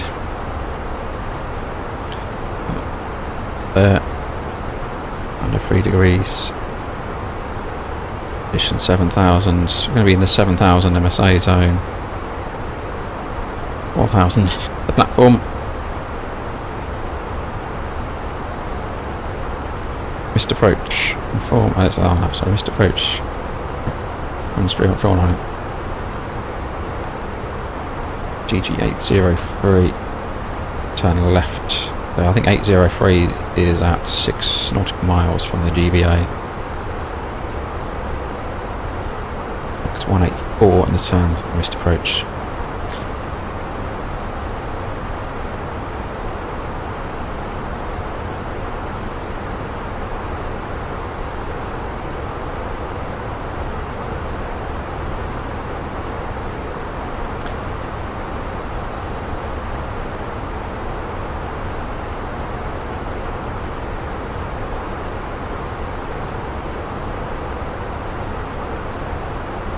Beyond ATC is quite good for getting the full experience. You know you're going to get control all the way. Some of the accents are a little bit dubious, like speaking to someone down the pub over a pint of beer the other day. All right, mate. Unusual person doing Luton Tower. I'm not familiar, but it throws the traffic in, which is great, and yeah, you get that full experience. Good for people learning to get the ATC correct coming onto BATSI.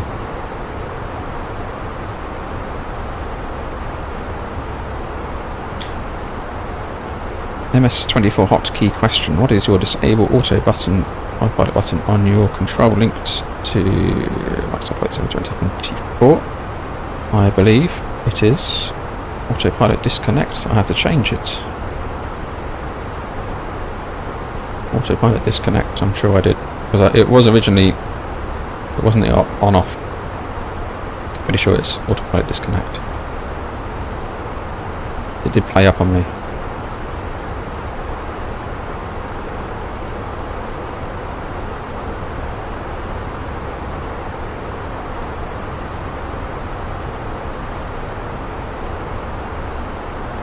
You can access through here profiles. I do get a bit scared of pressing things when I'm streaming. Go and have a look when we're landed, maybe, if you remind me. In fairness, I haven't had one crash to desktop. That was after maybe it was a scenery issue. Obviously the scenery isn't necessarily compatible with 24, even though it ports across. So I went to Zurich, checked out that scenery, and I had grass on the tarmac. I was on stand with this grass coming through. One of my Zurich sceneries. It all works and everything, but you just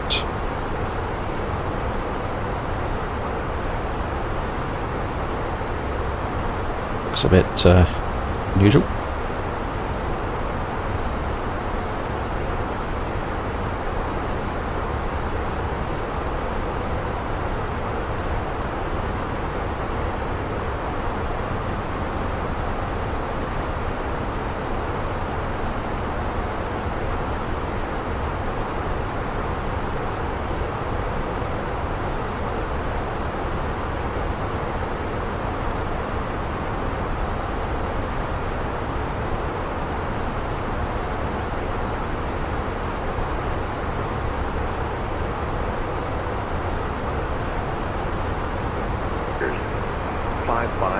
meters direction southwest.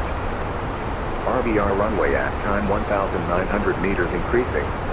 Aerodrome partially covered by fog. Vertical, visibility 200 feet. Temperature -1, dew point -1. QNH 1033. Becoming, visibility 1,800 meters. Mist. Clouds, overcast at 300 feet. Geneva Information Charlie. This is Geneva Information Charlie at 1020. ILS approach runway 22. Transition level 80. Wind variable 2 knots. Visibility 1,200 meters. 550 meters direction southwest. RVR runway at time 1,900 meters increasing.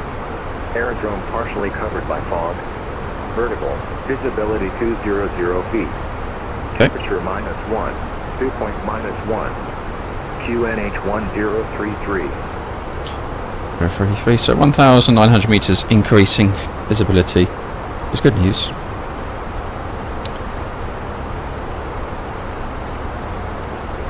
We'll plan for the auto land though.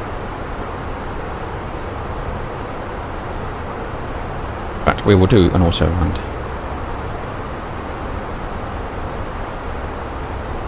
Test that out.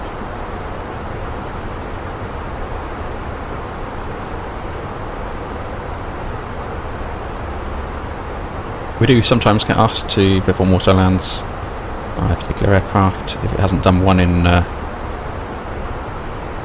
quite a while. check things out, check the performance.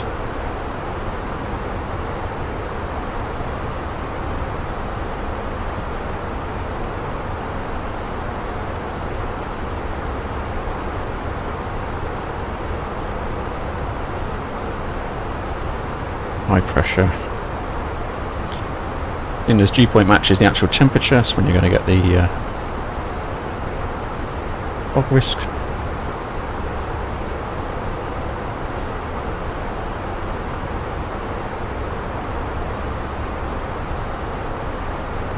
No in the radio.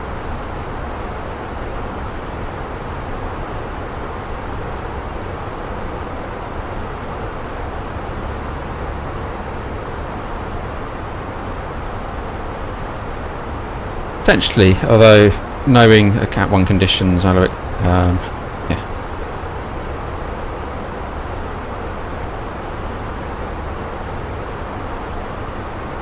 It's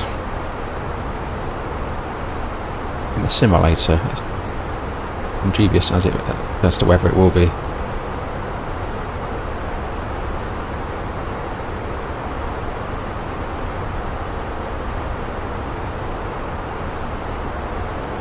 Overcast at 200.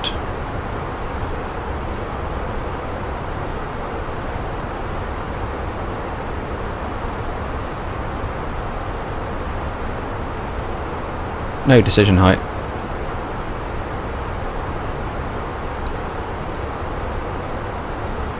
So that's what gives us here, no DH on the PFD. Essentially we're telling the aircraft we don't have minimums today. We're going all the way down.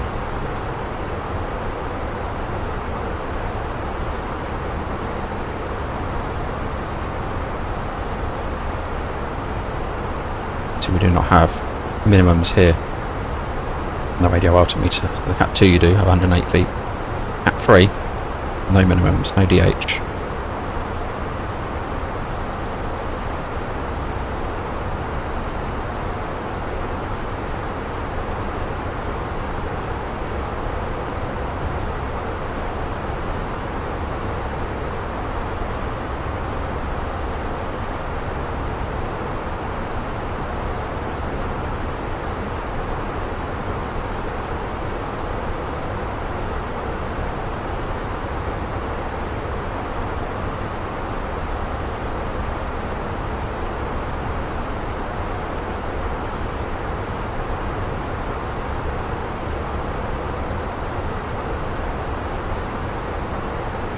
I'd have planned to be at so bad for some playing, so it needs to be above 8,250 knots max.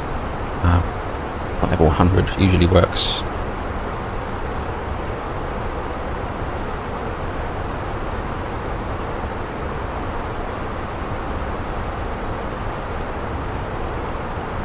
When I was last wind at 2 knots.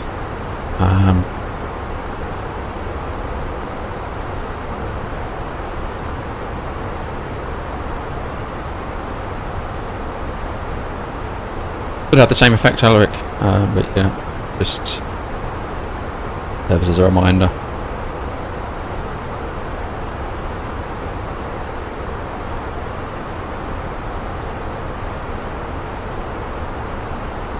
.138 on the back.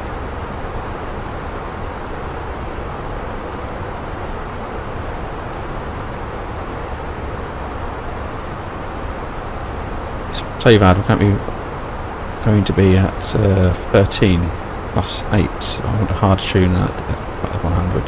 Yeah, a little bit early, so we can do an early turn in if we need to. That just helps brings forward our top of descent, just helps us be a bit more on profile as we come in. Get the terrain radar coming on now as well. We'll be descending down shortly. It's below as well. PCAS.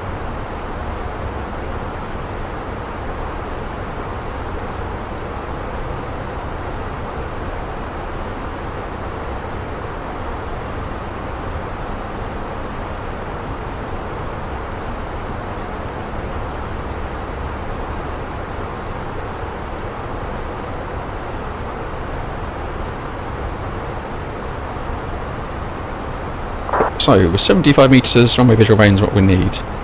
No, we've got 1900, so it's an improving situation. So, runway centreline lights are 15 metres apart. So there's your tool for identifying that. Although, in theory, your nose could be high, you wouldn't be seeing some of the lights if you're sort of flaring the aircraft a bit. So, it's a difficult one to get fully accurate, but essentially you want about 5 lights visible on the centre line. Lights on runway edges are spaced further apart than 30 metres, so about three lights, 2 or 3 on the sides.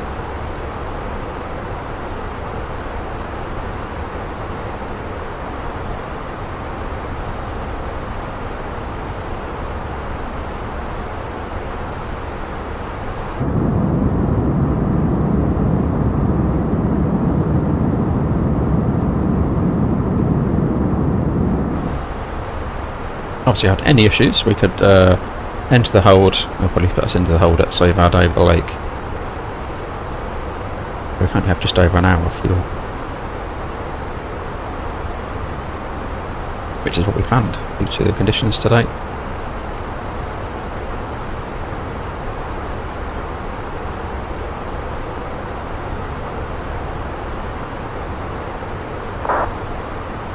Yes, done must I, Alaric.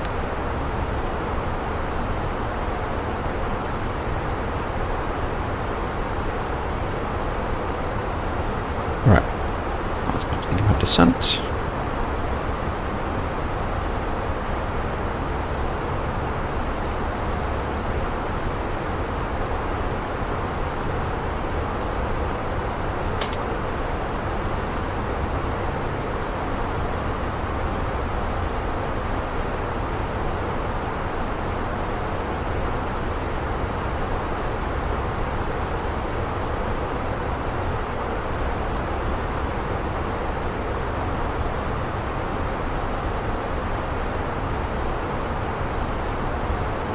Okay, so we'll brief this one up. So arrival, USA 2 November, MSA, wind 7,000 within 10 miles of the airfield. We'll keep it in that.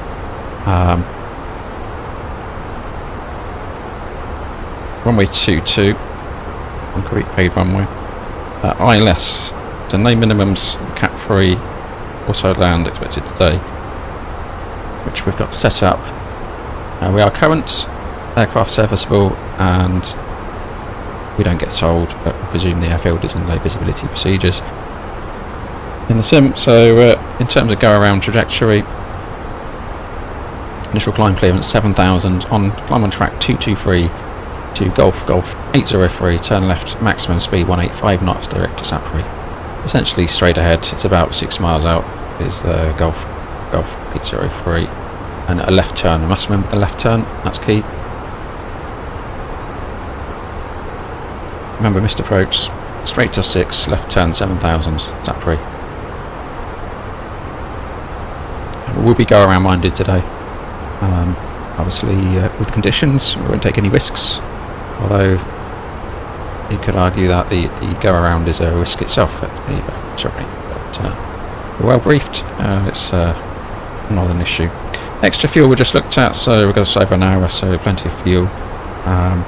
Landing flap setting config full, and we need to do our arrival performance, don't we? So I'm going to say good to medium, maybe damp the runway, fog, and it's freezing fog as well. 63.8, scored it 63.5, a little bit mild and extra, we'll land with more on that, so find the meter in there, V2, variable 2 knots, 63.5 tons in. Low water brake, flaps full. There'll be an auto land.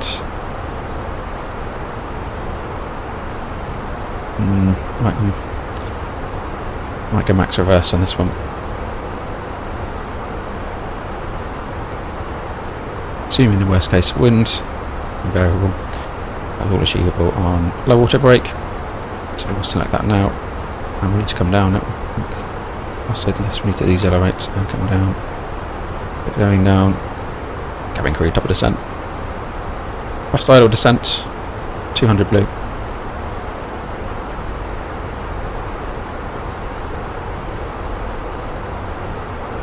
That's why you don't leave your briefings too late. In terms of hotspots, there are a few at Geneva. They're coming off the wrong ways. High speed exit here. Delta is probably what we'll aim for. Might get Charlie. Charlie or Delta. Plus, usually from a fuel saving point of view, roll to Delta and come off there. And for EasyJet stands quite often on the piers. It works better. So Delta's nice. Might just roll to Delta if you want to. Special operations. So yeah, it's the Autoland. It's not class that really as a special operation. Something we're well trained for. And as I say, I've done a couple quite recently in the real world. It's going to help the aircraft out with a bit of speed brake action. That extra rumble there of the speed brakes. Wind flex going on. Yeah, it's more the go around at Geneva, I'd say, is the risks today. So just need to be terrain minded. I'm going to put in the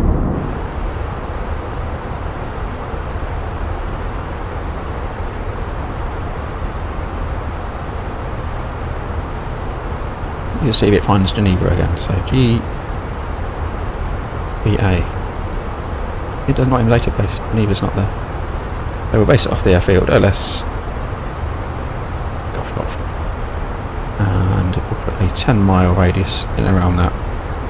Gives us our 7,000 feet MSA zone. So we don't be going out to the left and beyond that line. Yeah, essentially. That's him.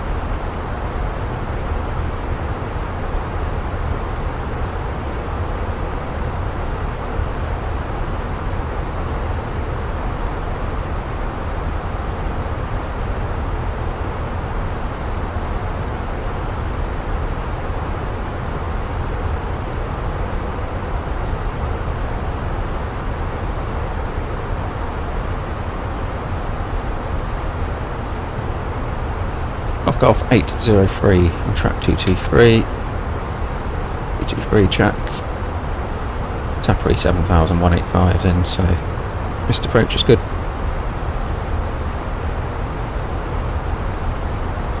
Regaining the profile now. Higher terrain, just got the Alps coming in ahead. Over there. Right, let's bring the speed brakes back in.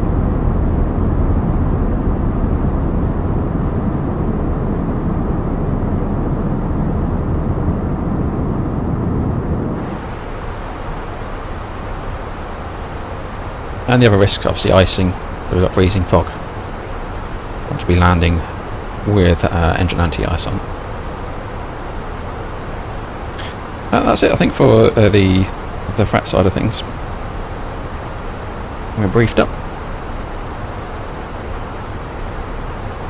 Turn. With ATC on. We have ATC back on. Good. Red Wing scenery, Chris. Lever.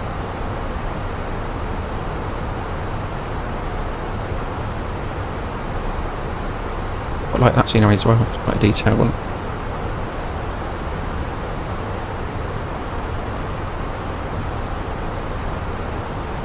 You can see, so here, out the window, it's first ridge, and you've got the lake beyond that, and then the high terrain. You can see how the fog, and it does in the real world, sits in this valley of the lake.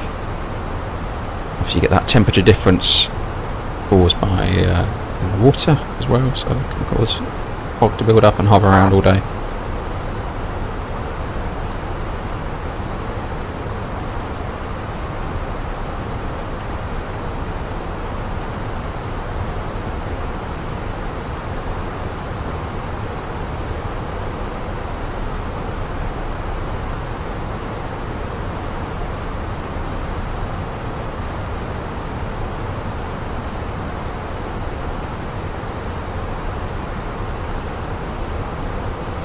I'm ignoring my company message, by the way.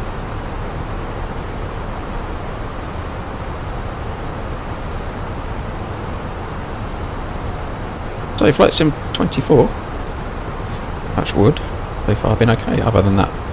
It was a FENIX issue at the start of actually. Just a reloading of the FENIX. So far it's been okay. You see, I'll bring up, just have a look at my performance. 110 frames, 120. GPU's working hard, CPU still got its feet up at 25%. Streaming as well. Streaming out to you and streaming and downloading as well at the same time, so things are working hard here. Something's working hard, I'm sure. But the other thing I've done on my rig, I've got all LED'd up. Got all the it's glowing. It's amazing. All like New Year's Eve party down there already.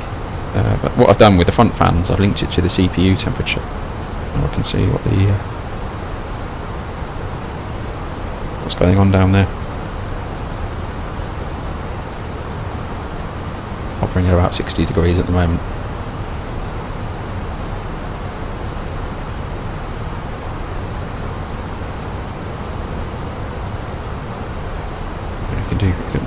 There's a Christmas lights profile flashing away, all carried away.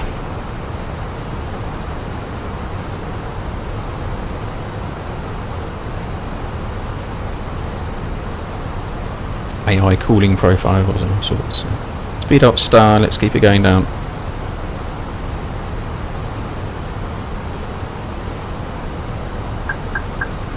Must idle descent.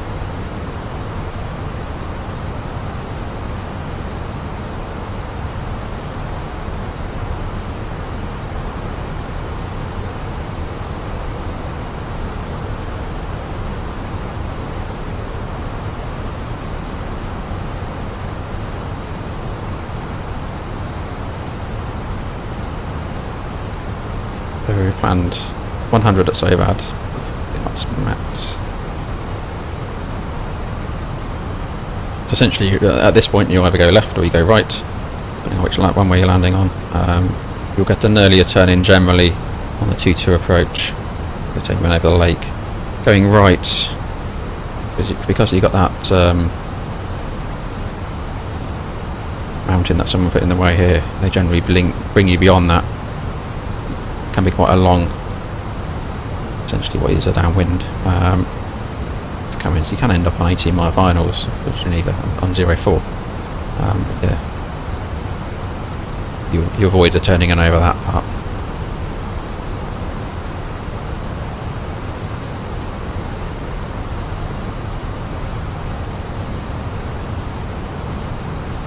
Oh, you've drilled holes in your desk. Indeed, interesting. You got a fan in your desk, is that? I've got the fans in the top of my CPU cooler's in the top.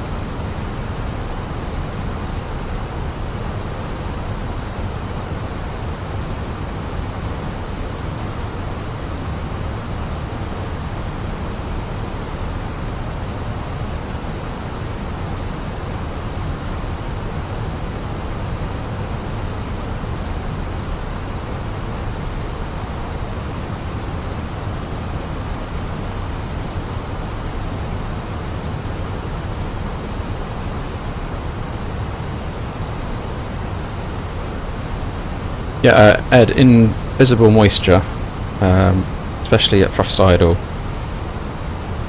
you're more susceptible to ice build-up.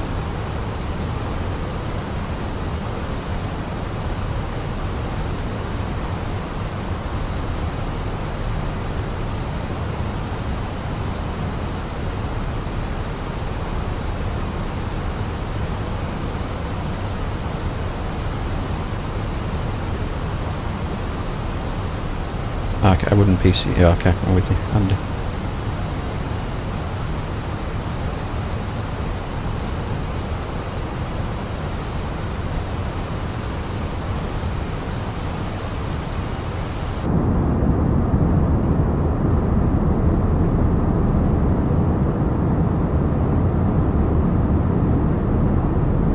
Have a look outside. taking in the scenery a bit. A bit of snow. Is there any snow? Is it snow?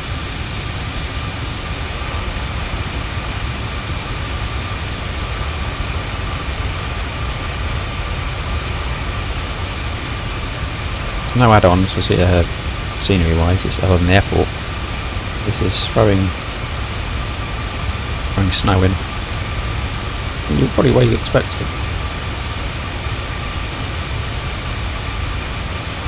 Higher terrain around Geneva, usually you can see quite a clear line of snow. I think I've got a YouTube short on Geneva somewhere, it shows that quite clearly. You get a very straight line of where the freezing level is, basically. On the side of the mountain. Usually it goes from green to white.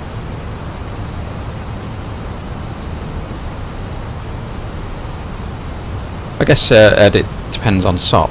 But yeah, for moisture. Moisture's the key ingredient you need, so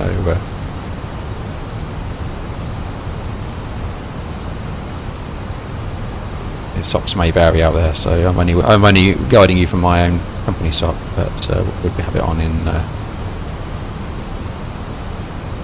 visible moisture. A left turn coming up, max 250 knots, so we need to bring that speed back.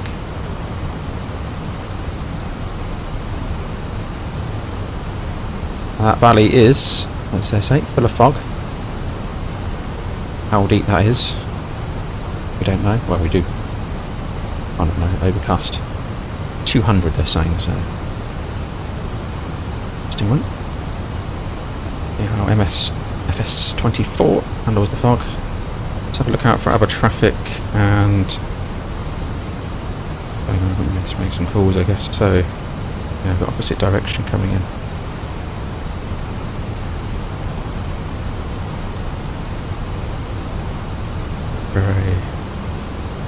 Yeah, we've got one coming, November Juliet Echo 880 Charlie.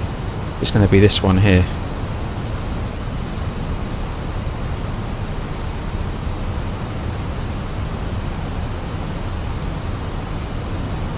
Traffic.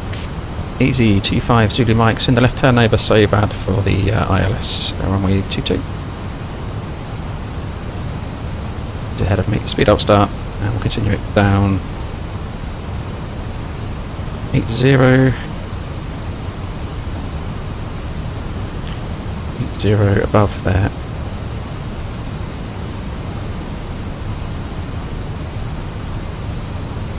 70 is our MSA sector.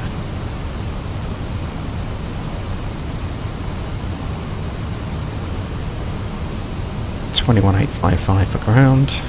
Sorted.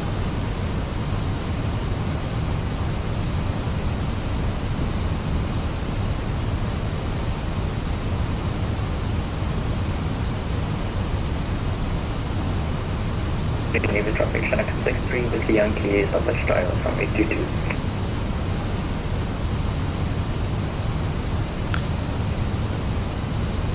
An extended downwind essentially here. Look at that speed take wobble. It's getting a bit of mountain effect, a bit of turbulence.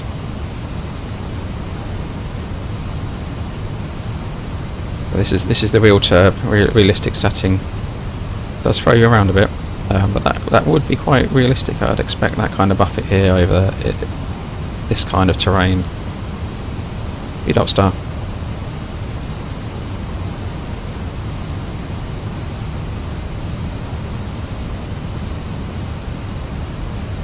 Right, I'm going to bring the speed back.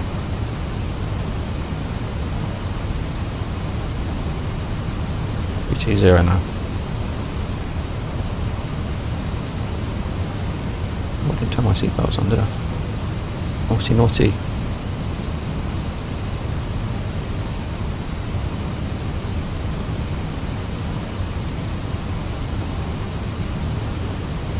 No, it's no special training as such for Geneva. It's not restricted by special training. It's required in the simulator by the Aviation Authority, but the same way Funchal or Innsbruck would be, so no. Although it does have its works aware of. Alright, what's this other traffic? Target. My nose. Leave as well. I'll extend downwind and let him go in. Could go into Sapri and hold. He's 10 miles out. By the time we turn, we're going to be conflicting. And it's company traffic as well. Oh no, it's not. No, it's not. Cut him up.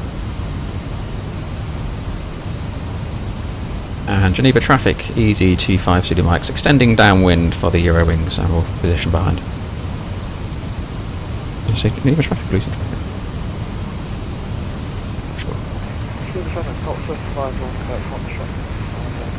Look back, that's downwind for more.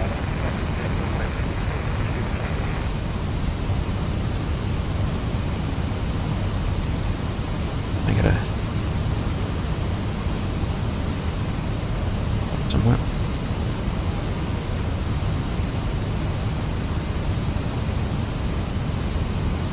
Get to take in a bit more of the scenery.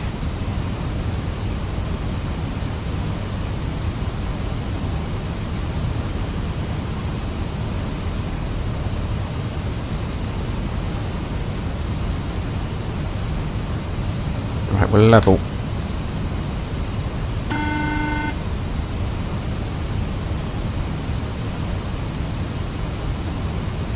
Bring the speed back further out.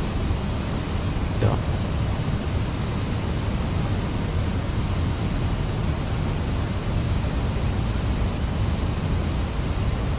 There we're turning now. We'll direct Sapri.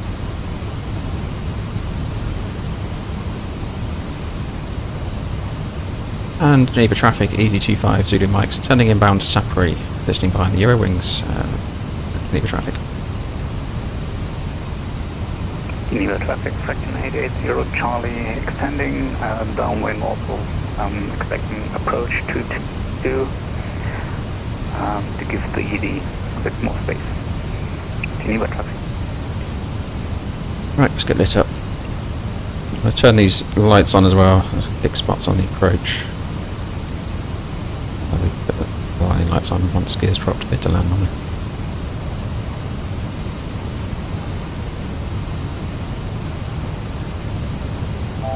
Free, should have had that in earlier. Transition. We've got traffic coming in from the other side, it looks as well.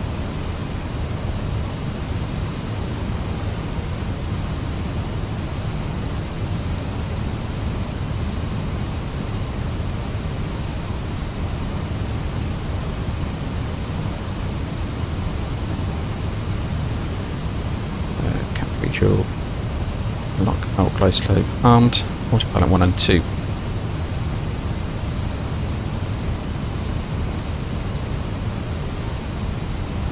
Pick it up, go around. 220 knots, we've got traffic positioning around on both sides.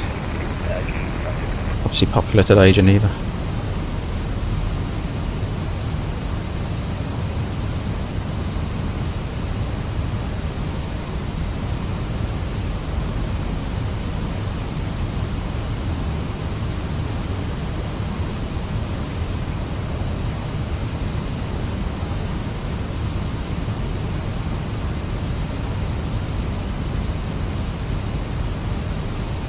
We want 210 knots at Sapri, so we need to go flaps 1. Speed checks flaps 1.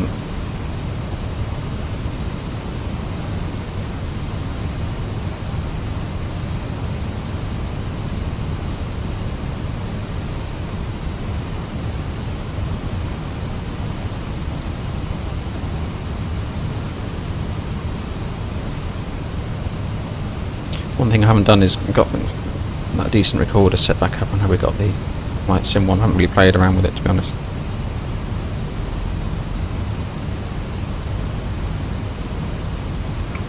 Geneva traffic, fraction 880, Charlie will turn left inbound, Supreme will follow the easy with ILS runway 22, Geneva traffic.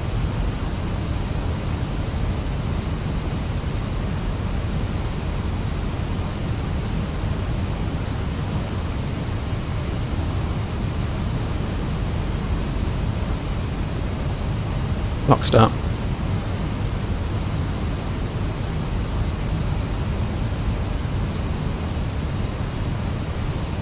One 032.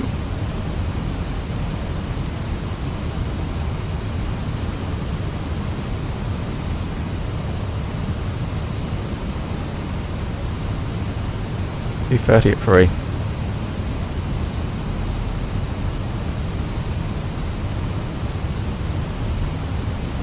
Nice one.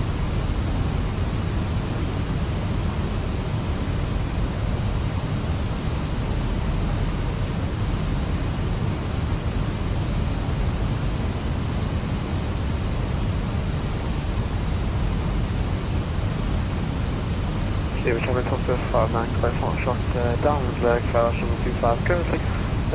Q around the conditioning behind the Russian Acer, near Charlie, on LSGG.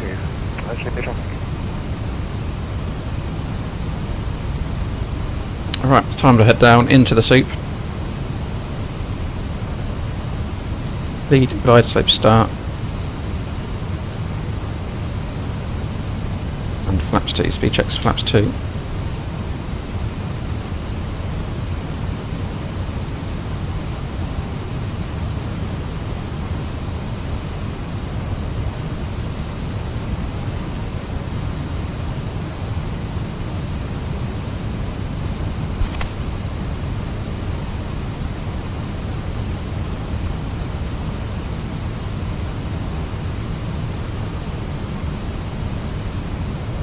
Speed tape bouncing around.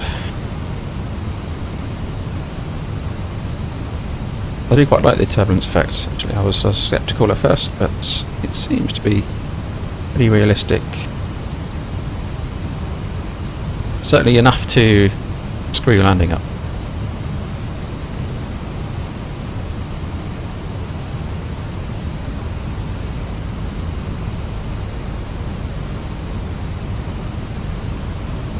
Go around altitude. We want 7,000.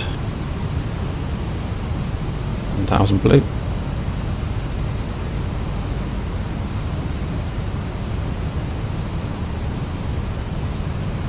Neighbour traffic, easy 25 Zulu Mike established, ILS 22 at 11.5 miles.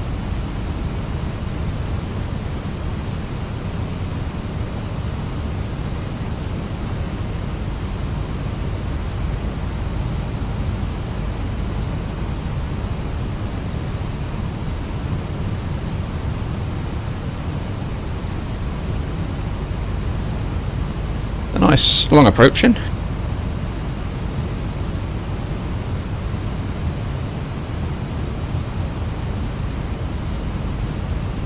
You'll get a nice long string of aircraft usually backing up over the Lake of Geneva, which we're over now. Okay, this is where we want engine anti-ice. Plus 10 currently right on the limit, but we're expecting that to drop.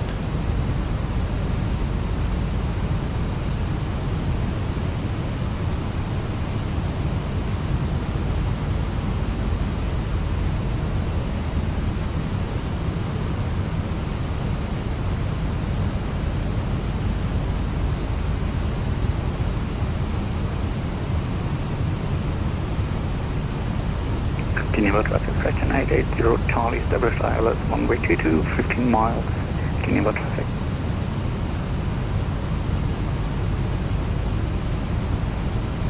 Just inside 8 miles. Dr. Sovereign, quite fast. Can you just ask what's your indicator airspeed, sir? 2,500. Radio altimeters come in. It's 200 at the moment, fraction 880, Charlie. Understood, thank you. You're down. 180 all that. Top to Sovereign, quite fast.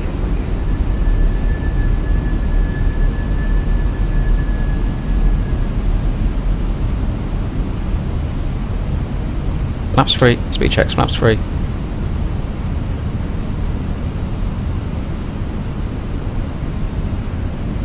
Laps full. Speed checks. Laps full.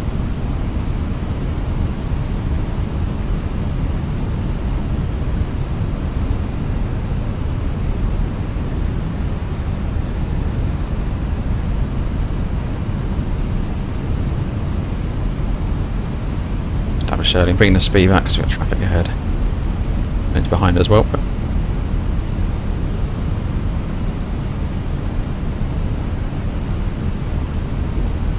the go around straight ahead. Golf Golf 803, 6 miles, left turn, so bad. Cat 3 auto land, no decision heights. Landing checklist, cabin secured. Around altitude 7,000 blue. Eco memo landing, no blue. Landing checklist complete.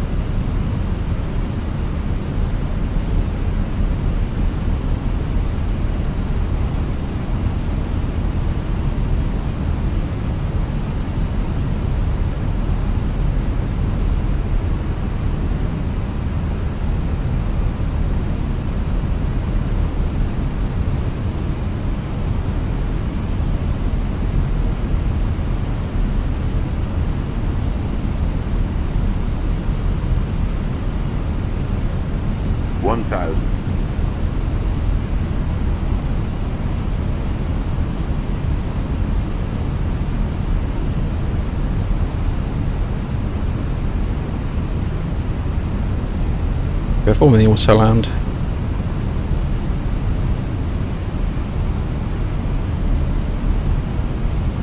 Coming through 600 feet. Nothing seen. Starting to see some trees now. 400 feet.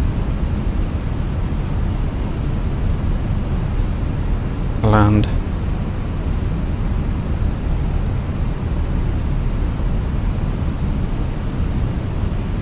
There's the VOR just coming over.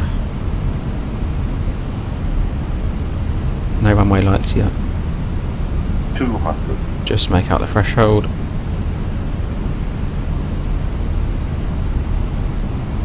$100. 50, 40, 30, 20, 10. Lowering. That's low. Geneva, Hotel Bravo, Victor November Echo, holding short runway 22 intersection, platform. Reverse spoilers and decel.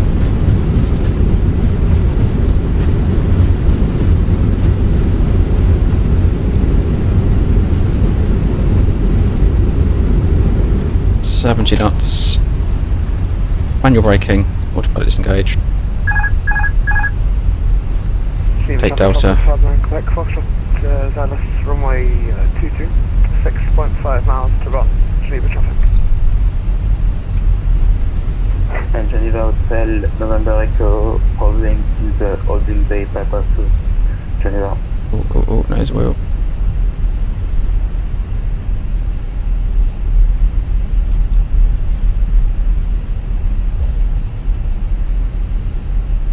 Red wing scenery.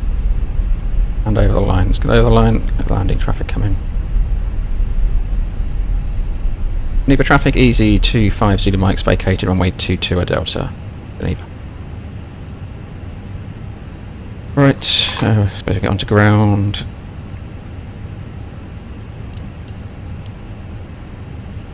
I could leave the turn offs on if the weather. That could stay on. There we go. Euro wings don't have wheels. So the landing traffic does not have wheels. It must have come in as well. Sorted. Ripples.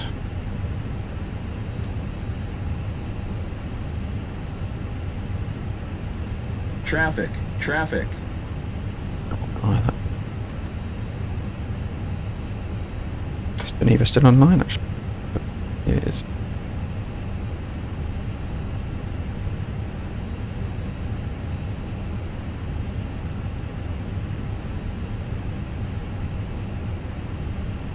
Easy 25 Zulu Mike. Actually, for round, easy 25 Zulu Mike's with you. Easy 25 Zulu Mike, taxi to stand 17 via link 4 and inner. Stand 17 via link 4 and inner. Easy 25 Zulu Mike, thank you.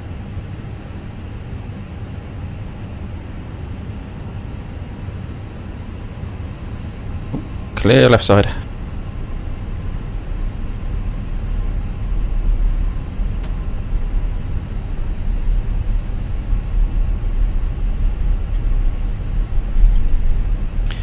Yeah, runway lights. Geneva ground, hello, fraction 880 Charlie, located runway 22 on the Delta, request taxi to stand. Fraction 880 Charlie, Geneva apron, hello, taxi to stand Alpha 8 via Outer. Taxi to Alpha 8 via Outer, fraction 880 Charlie, thank you.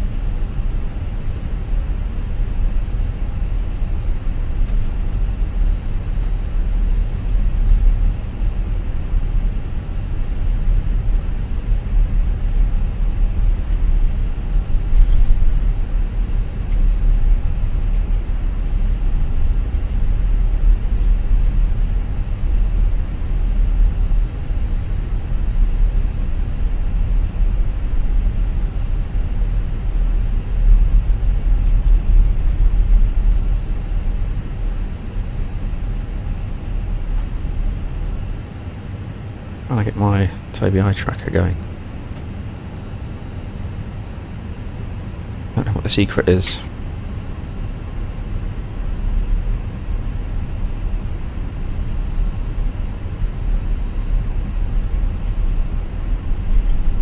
That's it, that's... I've avoided the overturning, so with the eye tracker going you can judge the angle correct.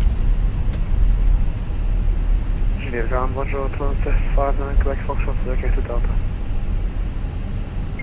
359 Quebec Foxtrot, Geneva apron, hello, taxi to stand 1, 2, 3, Oh, there we go. That's right, thank you so much, agree Alpha answering 1, thanks very much, stop this 59 Quebec Foxtrot. Right, we got the APU up and running. I've got that. Get that off. TI off. Just leaving it another minute, so 30 seconds or so for engine pull down.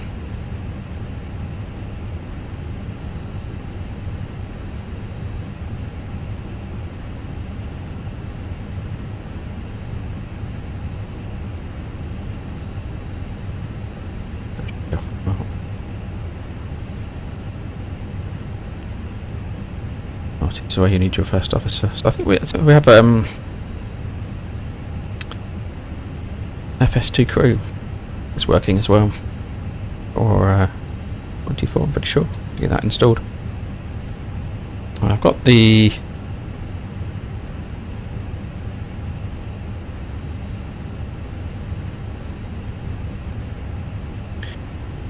what's it called? FSI panel. That's the one. FSI panel was working. That's working well for me. Right, let's turn those engines off.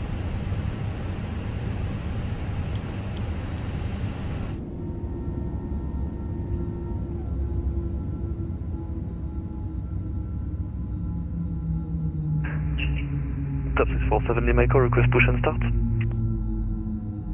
Top 647 Lima Echo, QNH 1032, push and start approved, facing northeast. Push approved.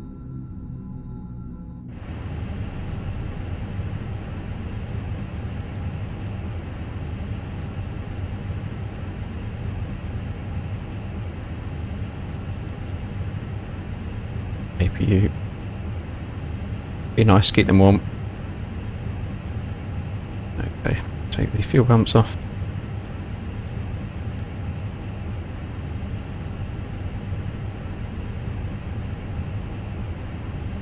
Yeah. That's off.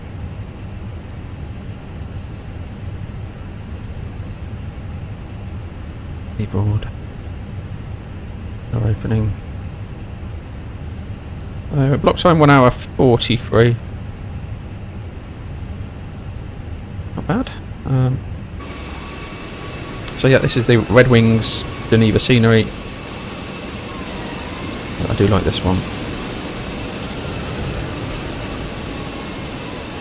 I'll take the low weather buff so you know how looking clear visibility if you like. Have a look. So, weather.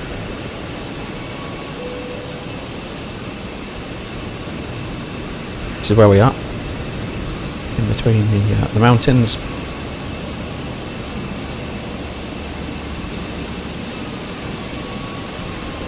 Blanc over there somewhere behind the first ridge. That's on one way. Yeah, we did. I didn't notice the lighting. Again, some of the scenery is not pretty compatible.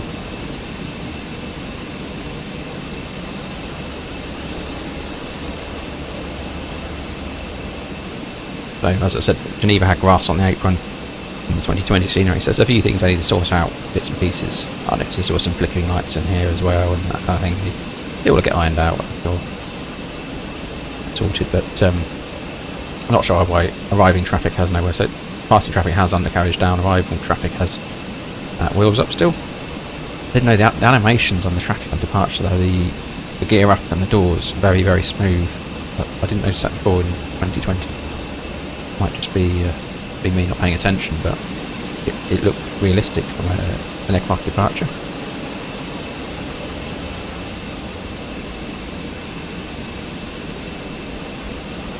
So yeah, it's a nice, realistic airport scenery.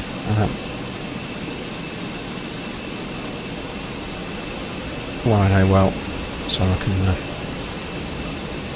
certainly vouch for that.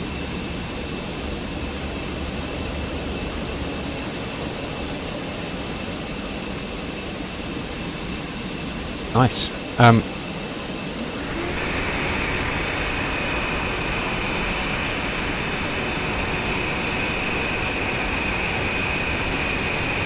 If you program a Cat 3 Bravo, you meant to keep the autopilot on with the established vision of the runway. You can take it off.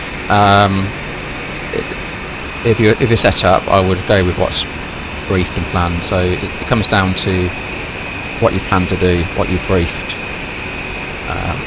If you have briefed, obviously you can take manual control. Generally, we would leave it on in that circumstance and take the aircraft down. We'd probably want to maintain our currency anyway and do a full auto land. So it's good for the aircraft, the test of the system, and you know, for our own skills point of view, we need to perform one of those every 90 days. So my operator, so we'd probably roll with it anyway. But yeah, it's what's briefed. So if I suddenly took the autopilot off, and we haven't briefed it, first off it's going to be, oh, what's going on? What are we doing? This wasn't in the plan, so it comes down to what you brief with. It may come down to company's hops as well. Again, you want to check those out, but in my operator would keep what's planned in the box and fly it down as full auto land.